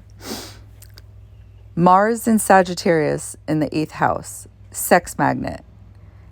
What I was seeing was that you guys are paying attention to the red flags of people that you attract into your life. So what I was seeing was this huge eye, like this very big eye, and it's very clear.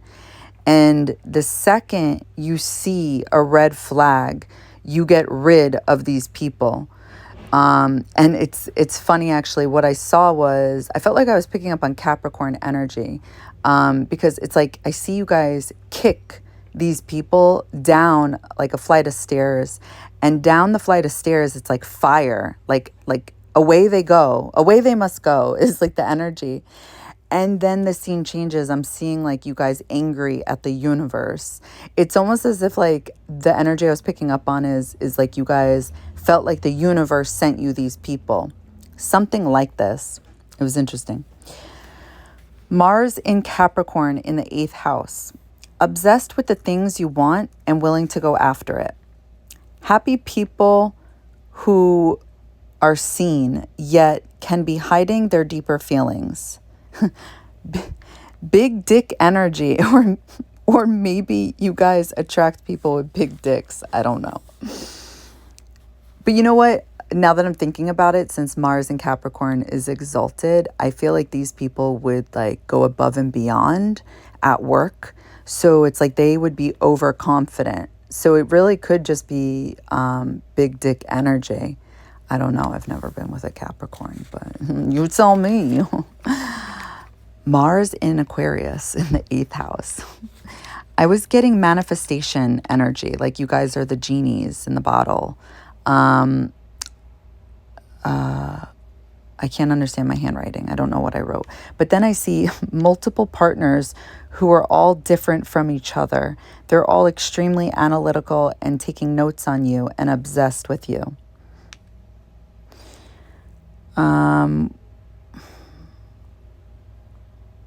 Oh, cocky. That's what I wrote. So I'm sure it's you guys, to be quite honest with you. I'm sure it's you guys. Mars in Pisces in the 12th house. Oh, I mean, sorry. Mars in Pisces in the 8th house. Waiting energy. What I was picking up on was, what should I do? I believe that. Also, I was picking up on escapism. I was getting drinking. I was getting high. I was also getting threesomes. So I think some of you would probably manifest like where you guys are into just experimenting. I don't think that's going to be everybody out there. Then I was also getting a not knowing who to trust, feeling skeptical because you feel like people are coming towards you. I definitely believe that. What else was I getting? Feeling spirit guiding you the way. Oh, feeling spirit guiding the way for you smoothly. So that was interesting for me because I've heard that, what astrology is it? Oh, Vedic astrology, that this is considered to be like a good placement, Mars and Pisces. But the dilemma here is that there is this energy of being not sure where to go, what to do. And I did end up channeling this where it's like at one point there's just this waiting energy, but yet at another point you really are going through life like very smoothly. It's like you are being guided. And I do believe that. So it's almost as if I wonder, are you guys waiting for spirit to tell you where to go? So it's almost like you're on pause. But then when you do feel spirit, you are like gliding through life. I wonder. I almost wonder. All right, guys. So again, I'm not going to go into a lot of details there because look at this video. It was already super long. So you can only imagine how each zodiac sign would be in Mars in the 8th house. So I think at one point I definitely will do this though, for sure. I hope this was informative. I hope it helps. I hope it gives you peace of mind. And if I can help anybody's karma out there, I hope so. All right. Bye, guys.